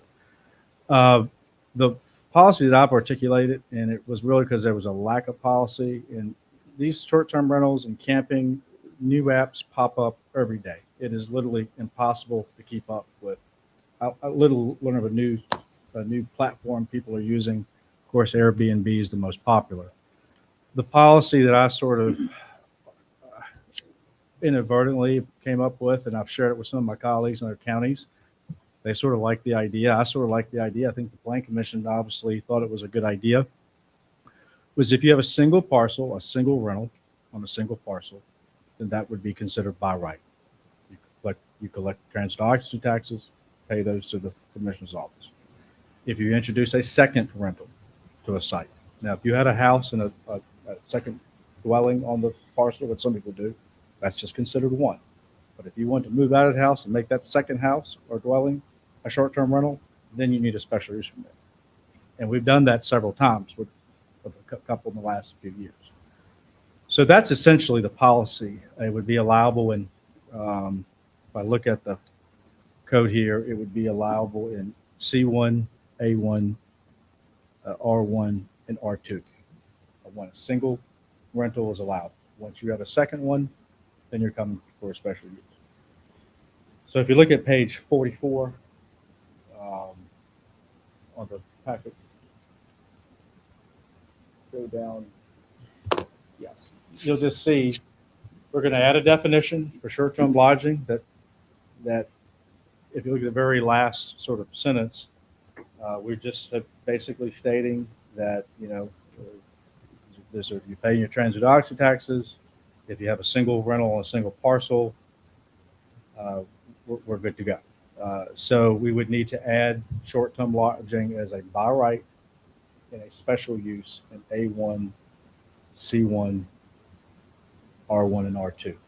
As a by right and special use. Remember, one is by right. The second one, and we would refer to the supplemental regulations that we're going to put with this. So that one to me isn't, I think we've kind of had consensus on that with Plan Commission the whole time. I think Anybody we've all, have questions on that one? Nothing other than a second one is not allowed at all in R2. that's right. That's good That's point. all. That's the only difference. Just saying, because you really wouldn't have the space. I mean, we just feel like Right. you can do the whole house, and that's fine. The accessory dwelling units. This is More complicated. a term that has kind of been out there for several years. And when we did the housing study, what's that, the regional district, talking about because we have so many short-term rentals in the last 5 years or so, we really have sort of dwindled the supply of rental housing. So the idea of the accessory dwelling unit, which we sort of already have in the county. So if you have, for instance, if you had a 6-acre A1 parcel, you could have a primary house. As long as you could assign 3 acres to that second house, you could have a second house. And, a fair amount of people in the county take advantage of that. What this is saying is for those parcels that don't have that 6 acres. So you have 3 acres in A1, but you don't have 6 acres. by special use permit, you could put a second dwelling on your house, an accessory dwelling unit, provided certain conditions are met with that second dwelling, that accessory dwelling unit. Often these units are for family members, relatives, but it could just be rental property. But there are certain conditions that would need to be followed. The most important of which to me is you can't make it a short-term rental. So again, just to kind of review, looking at A1 and C1, you could do it by special use permit for properties in A1 from 3 acres to below 6 acres, and C1 from 10 acres to below 20 acres. Because in C1, you got to have 10 acres per dwelling unit by special use permit. If you look at, we would add supplemental regulations that everyone would have to follow when they came in for the special use permit. And we did I think the Plan Commission and Mr. Work, everyone did a real nice job articulating all these different things. I would like you to look at page 47. The fourth one, you can go back up. Is it 47? Yeah. If you look at number 4, floor space. So we want it to be inferior to the main house. The whole idea is that you don't come in and build accessory dwelling units the same size or larger. It needs to be an inferior, smaller structure.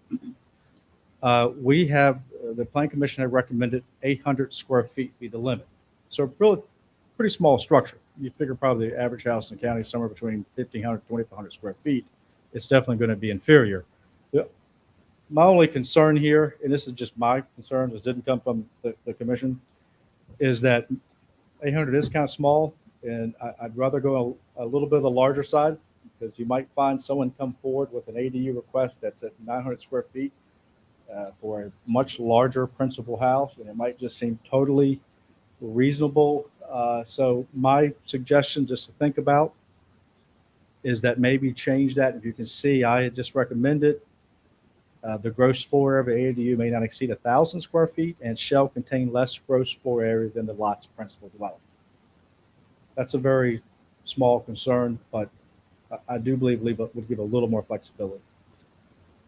The next one is number 8, and this was one that was debated back and forth with the Plan Commission, and they did hold a straw poll, as I said here, and this is number 8 on page 47, and this is one that really, I guess a couple different ways to look at it. The owner of the principal dwelling and the ADU must either occupy either the primary dwelling or the ADU. So in other words, if I had a rental house, it was 5.5 acres and in A1, if this wasn't there, I could put an ADU on it, get a special use permit, follow all the regs, and then have another rental property. Now, there's nothing necessarily wrong with that, but I think the idea of the ADU is that mostly it'd be for family members. You've got an older relative or maybe a younger child that lives in the ADU. The thought is that if the owner is on the premise, you just get better oversight of the property. It was debated back and forth. I will say a majority of the Plan Commission voted to remove that.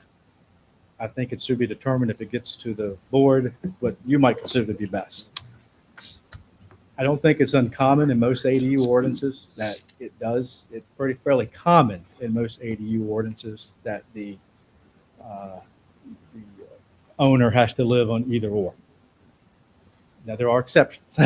So, again, zoning ordinances, you're given a wide latitude in zoning, and some do, some don't. I think if you're starting out something new and choosing something new, I think being a little more conservative is probably a better approach. But again, I want to be clear that the Plan Commission was, at least as a whole, was in favor of it. And just general comments on ADUs. I mean, one could argue and say, hey, well, this is really radical. You're increasing density, in the county. I really think ADUs, we probably won't see a lot of applications. I think they really just fit a kind of a niche market, shall we say. And really in the A1 and C1 zones in the county, we really don't have a really big density problem. in my humble opinion. So I really just see it as a small niche, something that you'll get a lot of ability to review, to have control over. But most importantly, given our kind of our short-term rental, if you look out there, what has so many of the housing stock in the last 5 years has gone to short-term rentals, and I understand why. It's obviously lucrative for a lot of folks. It brings folks into the areas. We have a economic development for tourism. It's not good for rental properties or giving places who live around here. I mean, I could see teachers living in an ADU. I think there are a lot of options that it would provide a niche. And again, usually ADUs are more discussed in more of urban areas, but you're starting to see rural areas start to sort of introduce them. So that's the ADU. Any questions on that? Yeah. No, go ahead. I was gonna say, well, so Ligon brought this ADU thing up, I don't know, probably almost 2 years ago. And, I didn't wrap my head around it until inside of 3 weeks, I had an older gentleman in Criglersville ask me about building something on his property. He's got 5.7 acres, 5.7. He's lacking 0.3 acres. He would like to build another house on his property and have his daughter come in, and so that way he can stay in his home. She's willing to do that, but he'd rather not have her living with him. Then, sure enough, 3 weeks later, I'm talking to this younger fella that back in January, his grandmother lives in Mineral, and that big storm we had in Mineral, her electricity went out. None of the neighbors checked on her, and luckily he just went down there to check on himself and find out she's in this house with no electricity, and in very bad shape. So he asked me when he saw me if he could build a little mother-in-law suite, if you would refer to it that way, on his property. He's got 4.5 acres. So he just wanted to build a small place for his grandmother. So within inside of 3 weeks, there was 2 people hit me up with those things. And I went, oh, wait a minute, this is what Ligon was talking about. And then, so I've done a bunch of research on it. And then the Planning Commission has done a bunch of research. And I don't think that it's going to increase density unless we don't go with owner occupied. But I think it's a good thing to have in Madison County. And since you cannot separate those properties and sell them fee simple ever, and the folks that want to do this would have to know what the rules are, go through the rules, the requirements right up front. I think it's going to serve a good purpose. When we interviewed the last folks to go on the Planning Commission, one of our questions was, how can we increase affordable housing in Madison? And nobody had an answer. I didn't even have an answer. I always say this: build more houses. Build more. But this is one of the ways, and I'm very much in favor of this, is if we get the requirements right. All right. Jim, go ahead.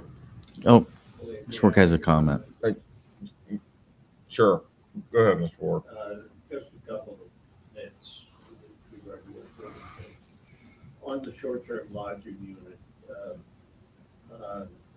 he's right. I think there is a general consensus, but we have not voted to recommend it. That would take place. With regard to the ADU division, there are a couple little points. When we went down that list of conditions at our workshop, we first focused on height limitation. And as you can see, the way it's written and presented, the height of ADUs may not exceed the height of primary residence. The comment was made by one of the commissioners that really is unnecessary. For example, you might have a ranch-style house, but you have a garage, you have a second floor on the garage, and that would be higher. So we actually, there was a consensus to take out number 5. So that should come out. And I think it would, universal consensus. So there wasn't any controversy on that. With regard to the owner occupancy provision, on which there were strong differences of opinion, the argument of those that wanted to take that out was primarily that it would be unfair. For example, if someone inherited a property with an ADU and a primary dwelling, it would be unfair to them to prevent them from renting out both. And then there's another argument that could be made, but that wasn't, that we don't require owner occupancy of single family. Generally speaking, though, based on research that I've done, the owner occupancy provision is prevalent throughout the United States. The reason is, and it seems to me clear, particularly in Madison County, that it's axiomatic that if the owner is present, the maintenance is likely to be better. Megan correctly described the straw poll that was 5-3, but there were strong feelings, and ultimately, I think there was a consensus around just deferring on that issue without making a recommendation. But those are the only comments. Thank you. Jim?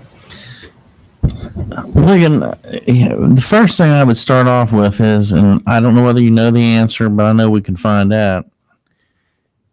How many current properties in the county, and A1 and C1, would fall into the category that this addresses? The 3 to less than 6 and the 5. We had looked that up at one time. That's a good question. I wouldn't even really know where to, I mean. Isn't the real question here on this that how many of these ADUs are available that are less than 6 acres? Because once they cross over the 6 acre mark, it changes all the rules anyway in A1 or in C1 10 plus or 20 plus, excuse me. But once you have, I mean, we, to a certain degree, on the 6 plus and the 20 plus, it's sort of uncommon, and it's, a lot of counties will make you subdivide for a second for a second dwelling. Madison's policy has been as long as you can assign the minimum acreage to each dwelling. So to a certain degree, we already kind of, and often, sometimes they're inferior to the main house, but often sometimes they're equal or even greater to the main house. So to a certain degree, we've already sort of done it. It's just now applying to those tests. But I could get with Brian and could get a rough number. Get that. A couple other comments. Agreeing with Supervisor Yao, where I would see this would be an advantage to the county residents is that I think it would help out our local folks who have a limited amount of property and are not going to be able to compete with outside money coming in and buying properties. And that's something that's been a concern of mine for many years, and certainly as a supervisor. So I can see where that is something that would give, at least I think we give on initially, local folks an advantage. The flip side of that is that, and this is one of the reasons I asked for the number of properties. Let's just say that all of a sudden, everybody wants to do this, or 30% of the folks that are eligible with eligible properties want to do this. Now we could have a significant jump in density and growth. I don't think that would happen, but worst case scenario. So that's kind of the minus side that I'm looking at. The owner occupancy issue, and I can see both sides of that as well. If the owner's going to live there, obviously I think there's going to be more diligence with regard to maintenance and not only the property but also maintenance of the piece. God, I can't see two families living that close together, but that's something that, would be, I think, more amenable to that working out if you had the owner living there. However, there are instances such as inheritance. And then what happens if the owner has to move to an assisted living facility and you've got family living in these properties, and now they would lose their eligibility for the ADU? These are just some questions I have, some different scenarios. I'd like to talk, obviously, we're not going to vote on this until we have a public hearing, but I would like to talk to some county residents and get their feel for how they feel about this, keeping in mind the arguments for and against us. But the number of properties is something that I would really like to know before I would want to vote on this. Do we have, I don't know, I can't even speculate how many properties would fall into those categories. Yeah, we did have a little bit of handle on it. I think you're right as far as, I don't really think it'll be a rush to come to 80 personally, but it is, I guess it's possible. I would probably see maybe doing six to 10 a year by special use permit. That would be what I would anticipate. But I think having an idea on the number of properties that fall in those two windows is definitely. We did look that up at some point, and Brian, Mr. Daniel had ran it. So I can get that. Bring it back to you. Yeah. I just have a couple of them. The height one I agree with. I think that sure. It's unneeded. Yep. The other one that kind of came up, I'm sitting here thinking about, and your recommendation going from the 800 to 1,000, and you would want the ADU to be subservient to the primary dwelling. Why couldn't you just use that terminology? It has to be lesser than the primary dwelling, because it seems to me that if you're restricting it down to 1,000 or 800, it's a fairly arbitrary type of thing, and 800 is pretty small on the front side anyway. As long as it's smaller, I would think that would work. The owner comment, which is the heated side of this, I think that the direction, my opinion is at least, is to go with the terminology of primary tenant. And that would cover the inheritance side of this, so that you cannot split the parcels and make it an additional, as a two-piece rental. It would be a two-piece rental under a sole lease. They would have the right to sublease it out, which would provide availability, like Mr. Gallo is saying, towards additional housing, which we know is at a loss. But it seems to me that we're only addressing kind of immediate problems with this, or immediate concerns, and we're not looking at it moving down the road at all. And we know these are going to be issues moving forward. And there's other issues that probably are going to come up from this that future boards will deal with. But I think primary tenant would work as long as it's rented as one parcel. I think the only reason I say that is I think the first side, you're going to see the grandmother or mother coming to live with them, or father, whoever it is. But there is going to be another generation of these, and transfer of ownership, and it goes to personal property rights. And I can't imagine there is a whole heck of a lot of these in Madison County. The word that I'm getting is that the availability of financing on this type of development is limited in lots of different ways. Lots of lending institutions will not allow this without the subdivision of land, which is restricted based on the zoning that we have.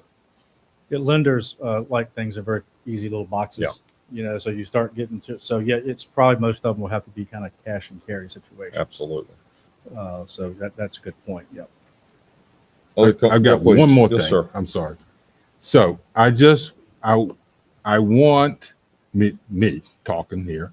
I want to make sure that this thing gets written so that a developer doesn't come in here and look for every 3.1 acres, 3.5 acres up to 6 acres and slap 2 houses on it for rentals. Now that will increase density, and that was not my point in starting this whole conversation. So let's just think about how Essentially, you're saying that they're going to circumvent zoning ordinances. Yeah, I mean, if we don't have something to the effect of owner occupancy, then owner occupancy be damned. Then anybody can come in here and just buy the 3.2 acres. Now, granted, we've got all the setbacks issues still there, all the parking issues still there, all the wells and septic issues still there.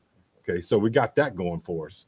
But let's just think about a developer coming here and buying up and doing it. Pete? This would be by special use permit, so you guys couldn't control it. He couldn't build 2 houses if you said no. So that being by a special use permit would really help. That's true, Pete, but I can't say no to you and yes to Ligon, you know. Well, I think the circumstance and how you set the, you know, would be important. Right. You know, I'm coming in, I want this to this ADU because, you know, my child just moved back and he or she is teaching out at school. You know, so each circumstance could be vital to whether you approve this or not. That's an idea. All right, other questions on this one? Let's move to the next one. It's far less complicated. Okay, we'll try to be quick on Yes, this one. ma'am. This is Hold on, Ligon.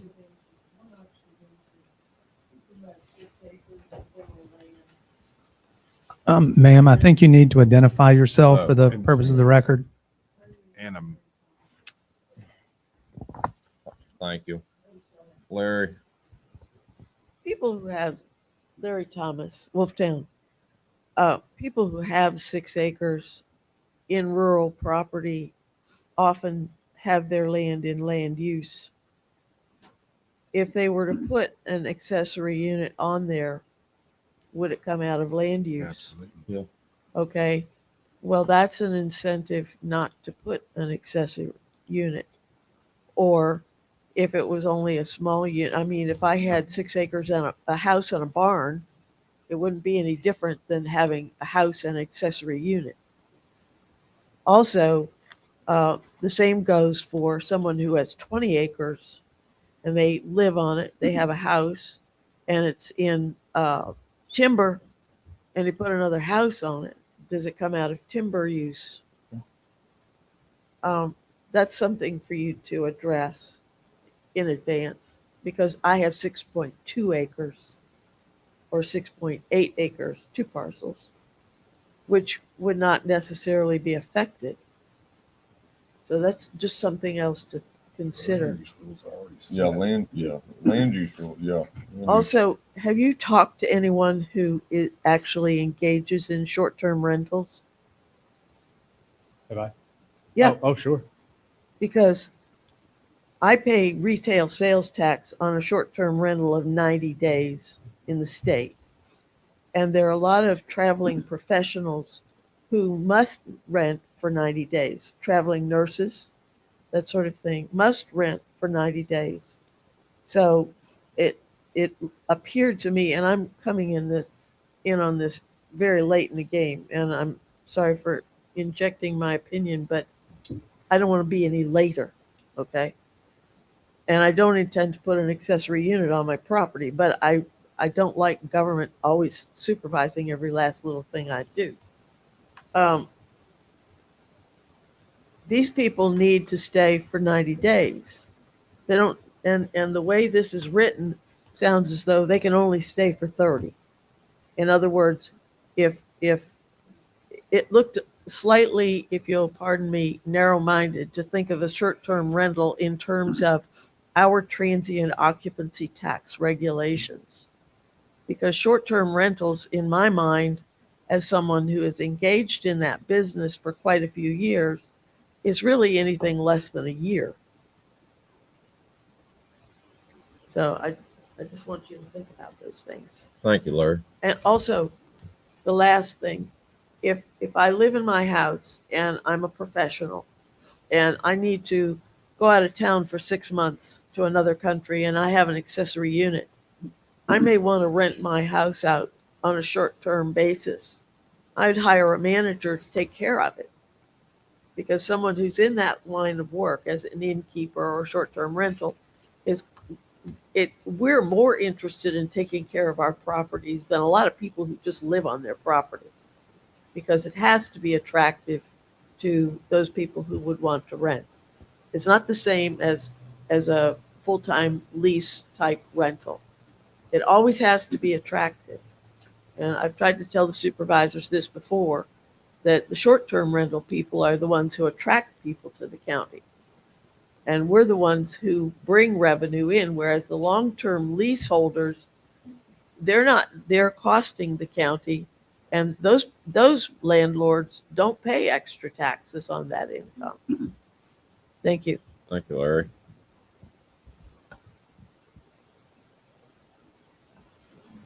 All right. Moving on. Private roads. Oh, okay.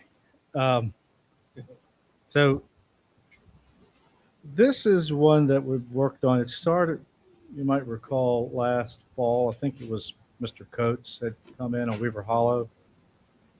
He had a subdivision, 2 side-by-sides by right. He had one that had private drive. It just sort of made sense where the property was laid out to do 5 on one, 3 on the other. And my thought was, well, maybe we should look into the possibility someone has a subdivision where they had 5 on a private drive. That would be allowable. He bought in a really nice maintenance agreement that could be used as the model that he was going to file with the subdivision. We kind of put it on hold, and then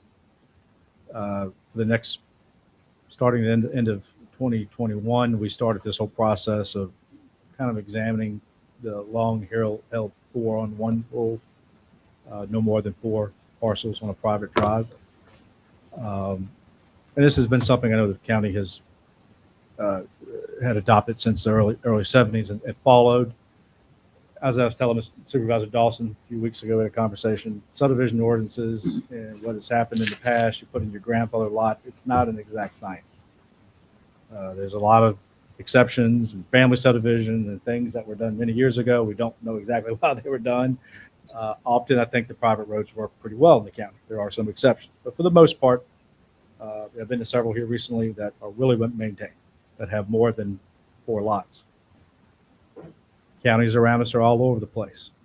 Orange, you can have up to 10 on a private drive. I think they're going to change that to 7. I did meet with some, I've been calling some localities. Culpeper, minimum 2 acres, no limit on private drives. It's a little bit of a catch there.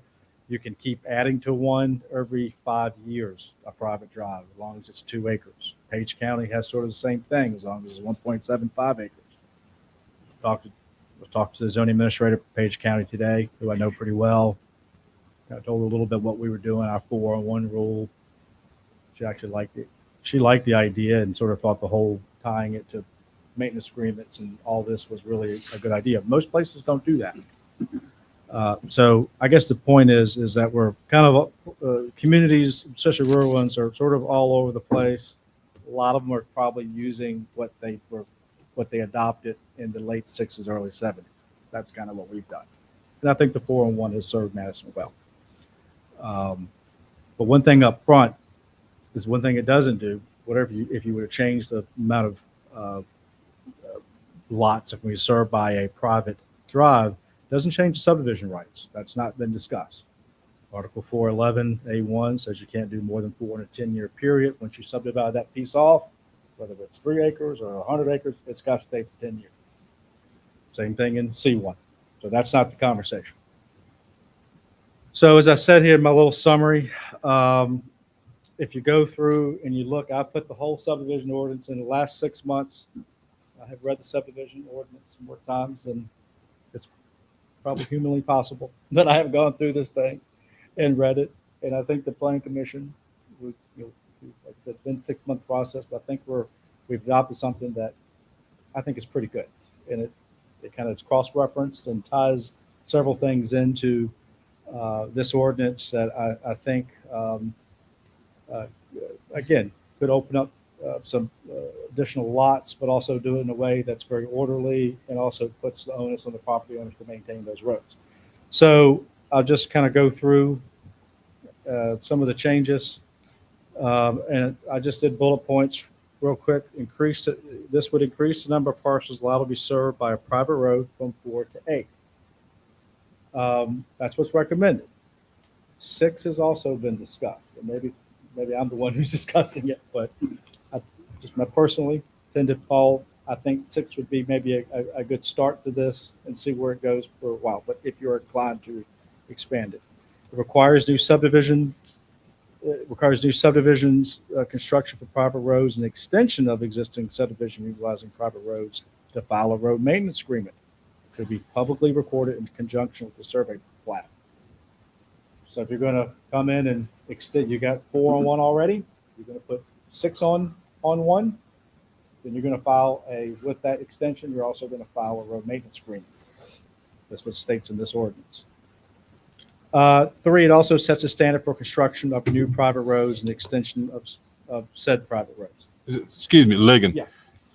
So the road maintenance agreement though, so you already got 4 on there, couple people come on there. So you have to have a road maintenance agreement at that point. But if the other 4 don't agree to go in on it, then the last 2, it's on them. Right. They would be responsible for the maintenance. Now, Okay, just right. 2 to 4 or anything plus 4. Correct. That's above what's proposed. Okay. Up to 8. Mr. Yao, for point of clarification on that, remember these wouldn't be 2 brand new lots. Each of these lots would be created by an existing owner. So I think it's reasonable to think that the existing owner would be one of the parties to this. So as a result, let's just use a hypothetical 6, just because the math is easier for me. You would go from, and assuming further that it was 2 different lot owners on the road who, took advantage of this, you would now have 4 of the 6 people using that road who are part of the road maintenance agreement. If, on the other hand, somebody just beats his neighbors to the punch and he has the leverage and the land to do it, it could be 3 of the 6 who are parties to this road maintenance agreement. So in other words, it's not a circumstance where you're creating a hardship for the new lot purchaser. Because remember, the new lot purchaser is purchasing from, one of the existing landowners. But the other part of it is he is volunteering for this. If he's willing to undertake that, and lots of them will, you honor their bargain. yeah, that's a good point, because if you have, they're not like new lots up, it's going to come off an existing lot. Right. So that's a pretty good point. I can take you through the ordinance. The big, I think, if you go to page 66.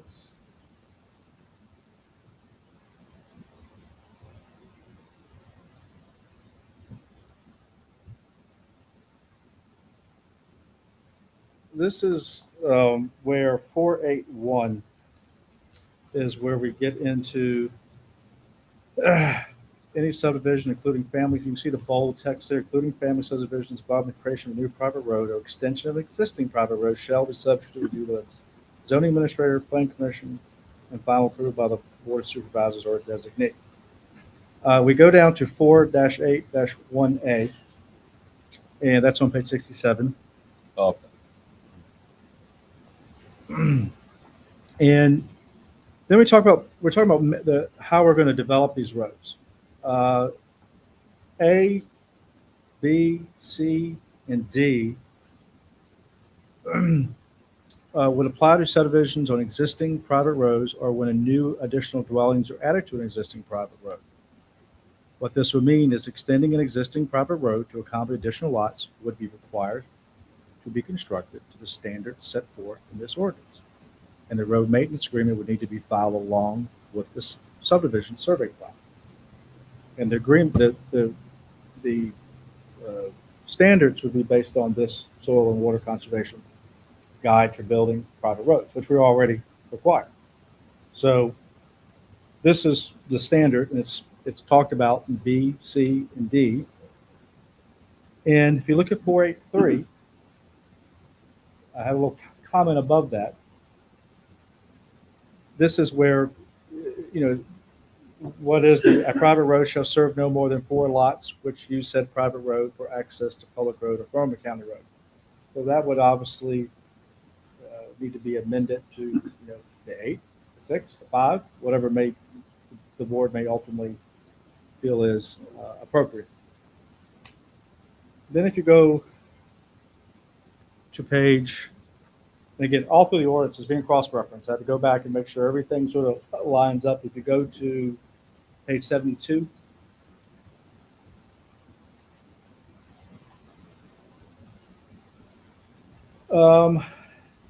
Articles 6-21 through 6-221, these are all new. A, B, C, D, and E deal with the creation of a private road maintenance agreements. 1, a new subdivision is created, proposed. New subdivision is pretty easy. You put the agreement together. You're taking a piece of land. You're doing 4 lots. We need the private road maintenance agreement with the subdivision. 2, new lots are proposed to be introduced to an existing private road. You have a private road that's got 4, you're going to put 2 more on. You bring the maintenance agreement to us. And 3, when a house, this is sort of one that also, if you put an ADU, another user on that road, when a new house is proposed to be constructed on an existing lot, but the lot is not being subdivided, which is located on a private road, we would also then require a road maintenance agreement. And I won't go through and read 421, 422, and 1, A, B, C, and E, but that basically talks about when we would need that maintenance agreement. If you're adding new lots, if you're creating a new subdivision, it does go into what would be required. Very basic, but if you look at page 73, 1, A, B, C, D, and E, it gives you a basic outline of things that we would need. That's it. We actually went, but big picture, maintenance agreements. If you're adding to an existing road, we need a maintenance agreement. If you're building a new subdivision, you're taking this piece of raw land, you still have the subdivision. You can only do so many lots in a 10-year period. But if you're doing a new subdivision, you're going to need to file a maintenance agreement with the subdivision. I wouldn't want to subject everyone to going through and reading every bit and trying to see where it cross-references, but I'm pretty happy when you've had the Planning Commission look at it for 6 months, Faye and the committee looked at it. I really think it's a good model, and like I said, even with my colleague over in Page, I'm going to share it with them because they're actually interested in something maybe similar. It's amazing how easy it sounds from here after this work. Well, it doesn't feel easy. It's bothering me listening to I it. think the central question, the maintenance agreements, and all those are great things to have. And that's kind of means not really, putting your houses. It really just comes down to the Number question: is increasing the 4 on 1. Yeah.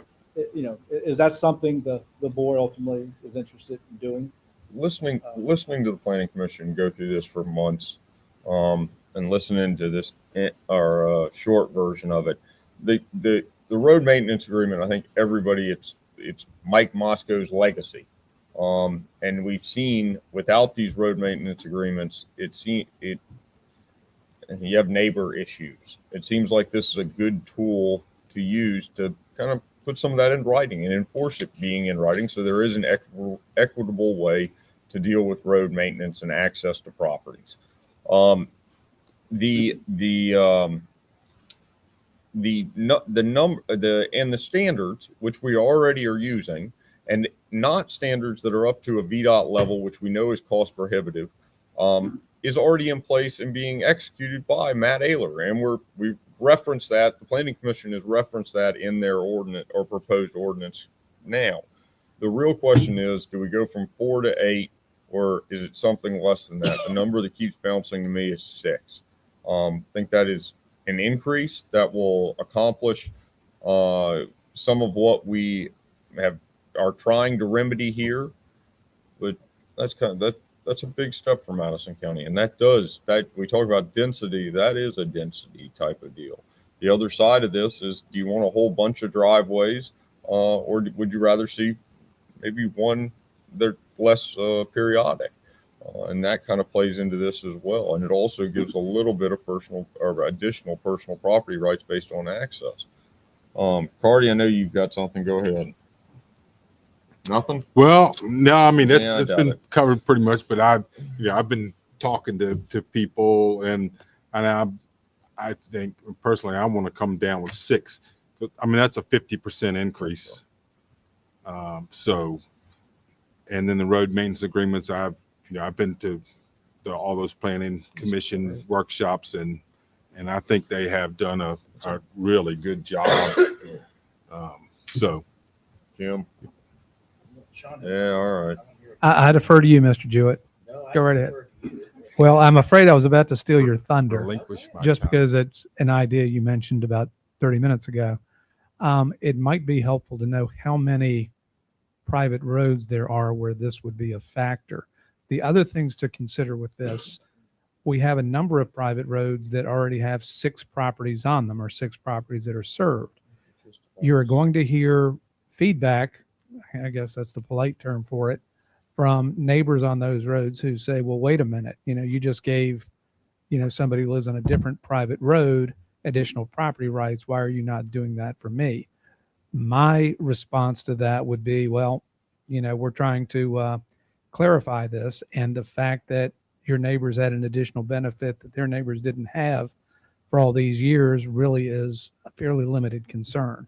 But again, you're talking about potentially increasing the volume of building lots that would be available in Madison County. And, that's why you have public hearings, to get the public's input. Jim? I don't know, just some thoughts on this. And it all goes back to the 4 in 10 subdivision. I mean, if you can only divide into 4 lots every 10 years, I would be inclined to keep the 4 lot limit on a private road. I could consider going up to maybe 6, but I think, like Supervisor Yao said, but I think we really need to take a hard look at this, because even a slight increase in the number of properties that we allow to share a private road could have a significant impact in a 5 to 10 year period on growth. And again, this is something I'd like to study this a little more. I'd like to talk to folks.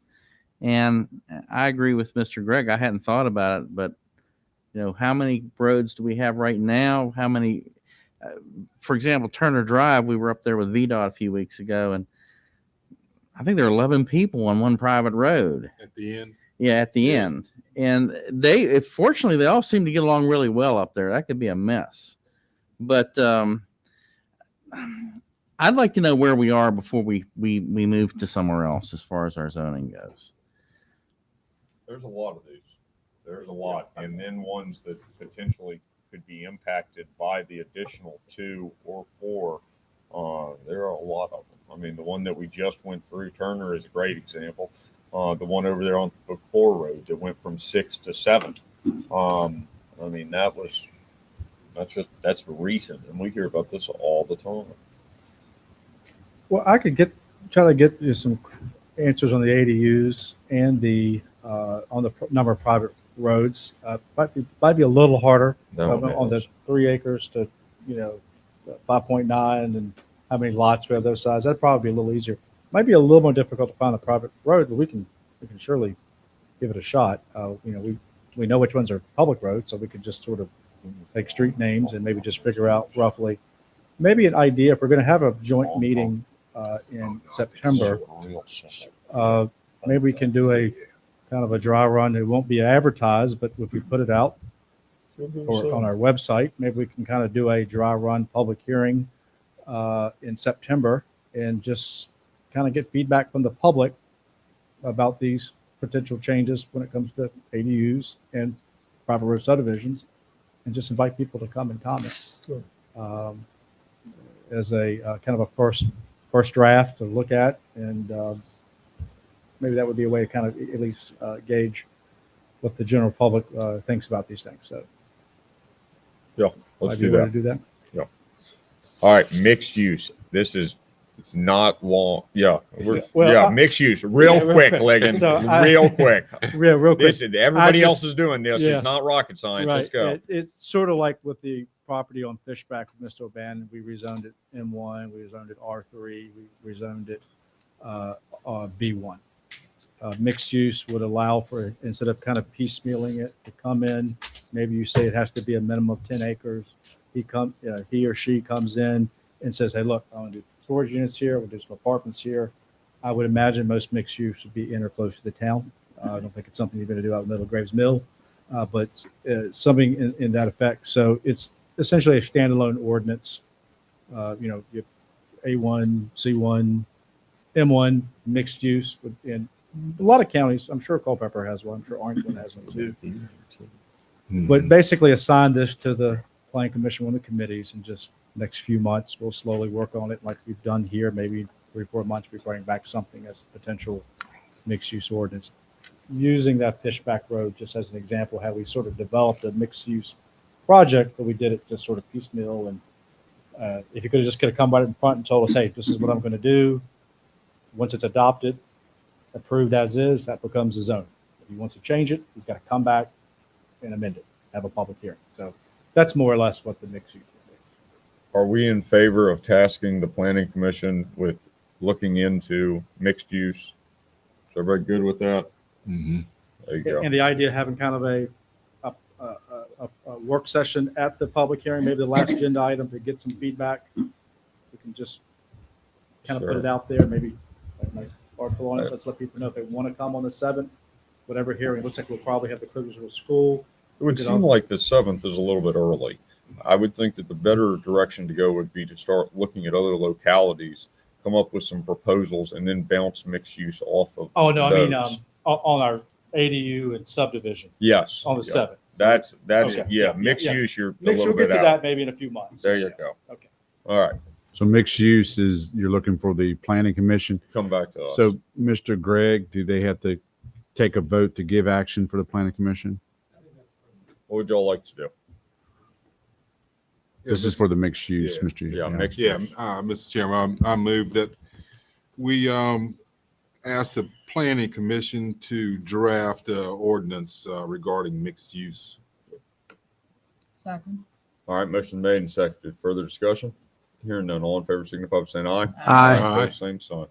There you go. Thank you. All right. Mr. Gregg, public hearing of abandonment of Clore Road. When would you like to do that? I think we can do that probably the second meeting in September. The good news is no one has filed a petition with regard to this, meaning we don't need to wait for the circuit court to advertise anything. This afternoon, I was actually drafting our proposed resolution pertaining to this. I do need the name of the current owner of the property. The last time I checked the Commissioner of Revenue's office records, I did not have the most current owner, but if I can get that, I'll have the advertisement ready for review by the county administrator probably by Tuesday. All right. We'll definitely get that to Everybody you, good Mr. on Gregg. the second meeting in September? Very good. All right. Mr. Weekly, RSA request for permit modification. Yes, sir. Recently I was made aware, I think RSA may have had some discussion with their Madison counterpart, or Madison reps, I should say, as well as DEQ. The permit writer reached out to me letting me know that RSA has requested a permanent modification for their existing wastewater treatment plant permit here in Madison County.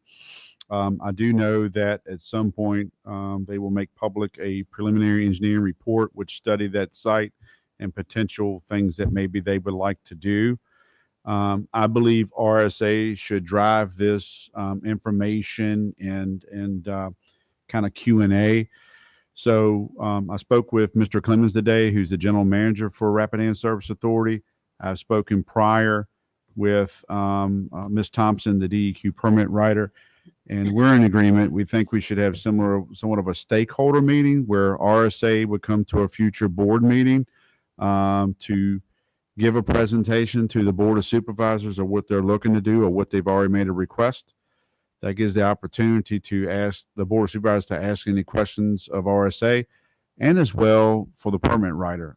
They look at all the criteria. DEQ is the deciding body on outfall locations, whether you can expand at your current outfall location or if you're looking to go another route.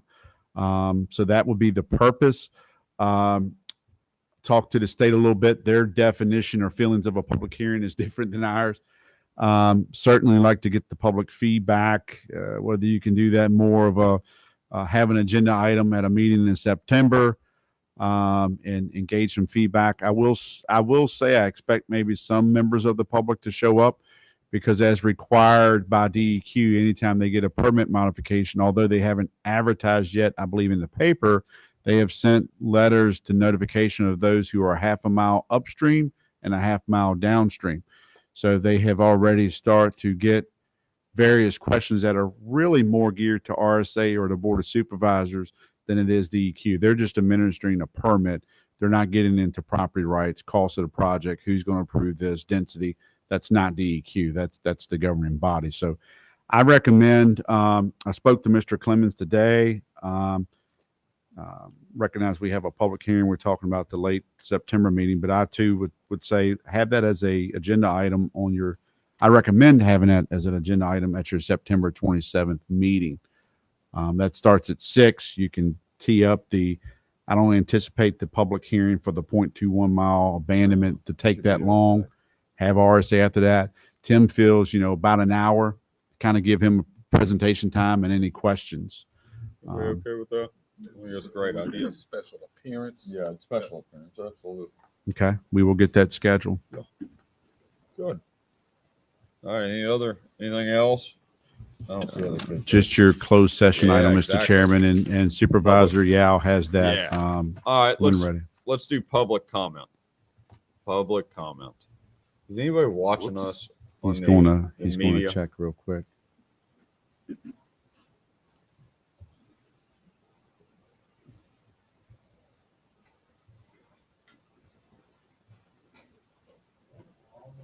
Oh, that's a bummer. Public comment. Yes, ma'am. Thank you for what you do. My name is Kristen Karcher. I live on the south side, White Oak Lake subdivision. I'm having some concerns about the short-term people staying there. When we purchased this property, my husband and I, it was to be in a quiet place, in a nice community, with like-minded people who appreciate the reservoir and know it's for this town's use. We now have, I don't know who's staying with me every night next door. I have people on my property. I have people asking for directions, getting lost. Now more real estate people are coming in and buying up the other places. And I was told, I've been told to get off my own property, which is always interesting. And I have a brain injury and it's very difficult for me to speak. So even though I may look like I do, as soon as I start speaking, people there's something, and then it's a fight or flight response in them, and it escalates. And I can't I practice for the Department of Defense. I took care of wounded warriors. I'm doing the best I can. But I had an incident over the weekend where someone said, we're going to control this side of the lake. And, you know, when we moved in, it was a lot of renters and young families. And now I have people who get stuck on the gravel road. And I just really want, you know, I don't understand what the ordinance is, but, you know, they can come in and buy all the lots and then they get all the votes. But that's not really fair to this community. And it's not fair to have people who don't appreciate what that lake is used for. And, you know, my husband's Virginia Tech grad. You know, we just seen a lot of changes and we need to protect that. And I can assure you, if something were to happen to me, my family's not going to sell it to someone who's going to make it into an Airbnb, because that's not what it's meant for. It's lovely to have retirement people and have just. So please take some time to consider when they do the planning what it's like. And I don't know really what else to say, but it's really, really changed a lot and not for the better. All right. I mean, it's not like safe. I mean, I can take care of myself, but you know, I do get concerned for other people. Yes, ma'am. All right. Thanks. Thank you, Ms. Carter. All right. Other public comment? All right. We do have closed session this evening. Thank you all. So I move that the board convene in a closed session pursuant to Virginia Code Sections 2.2-3711A29 for discussion of the award of a public contract involving the expenditure of public funds, including interviews of bidders or offerers, and discussion of the term or scope of such contract, where discussion in open session would adversely affect the bargaining position or negotiating strategy of the public body. Motion made, seconded. Further discussion? Hearing none. All in favor, signify by saying aye. Aye. Opposed, same sign. Thank y'all. Don't mind if we take a minute. Yeah, not at all. Thank you. Not at all. Yes, it might take a minute. Oh, no. My knees. I rode a motorcycle for about 300 miles a day. I'm sore. Getting old. Getting old out here. Getting old. Jeez. Oh, Lord have Dust mercy. getting old. Oh, Charlotte. Huh? If you was carrying around all this weight, you know. She's in great spirits, but 25% of her right lung is still collapsed. So it would take her at least one stop, maybe two, to get to that door right there with that incline. Her breathing is so bad. I mean, she's like that. But They can't inflate it. well, she's got this machine she sucks on that's gonna, and it's getting better. You know, that's reached. So well, it's getting better. And I'm looking at it going. Good. I walked her down to the pool and back this morning because she has to see, make sure no frogs are, you know, gonna die in the pool. And we stopped twice going down and about 3 times coming back up. And it's not, you know, it's a grade about like that. So, see, the doctor said all that blood that was there, you know, pressing on that lower part of her lung. So all those little pockets that are in there that hold the air and the oxygen for us. Oh, I didn't tell you that. Oh my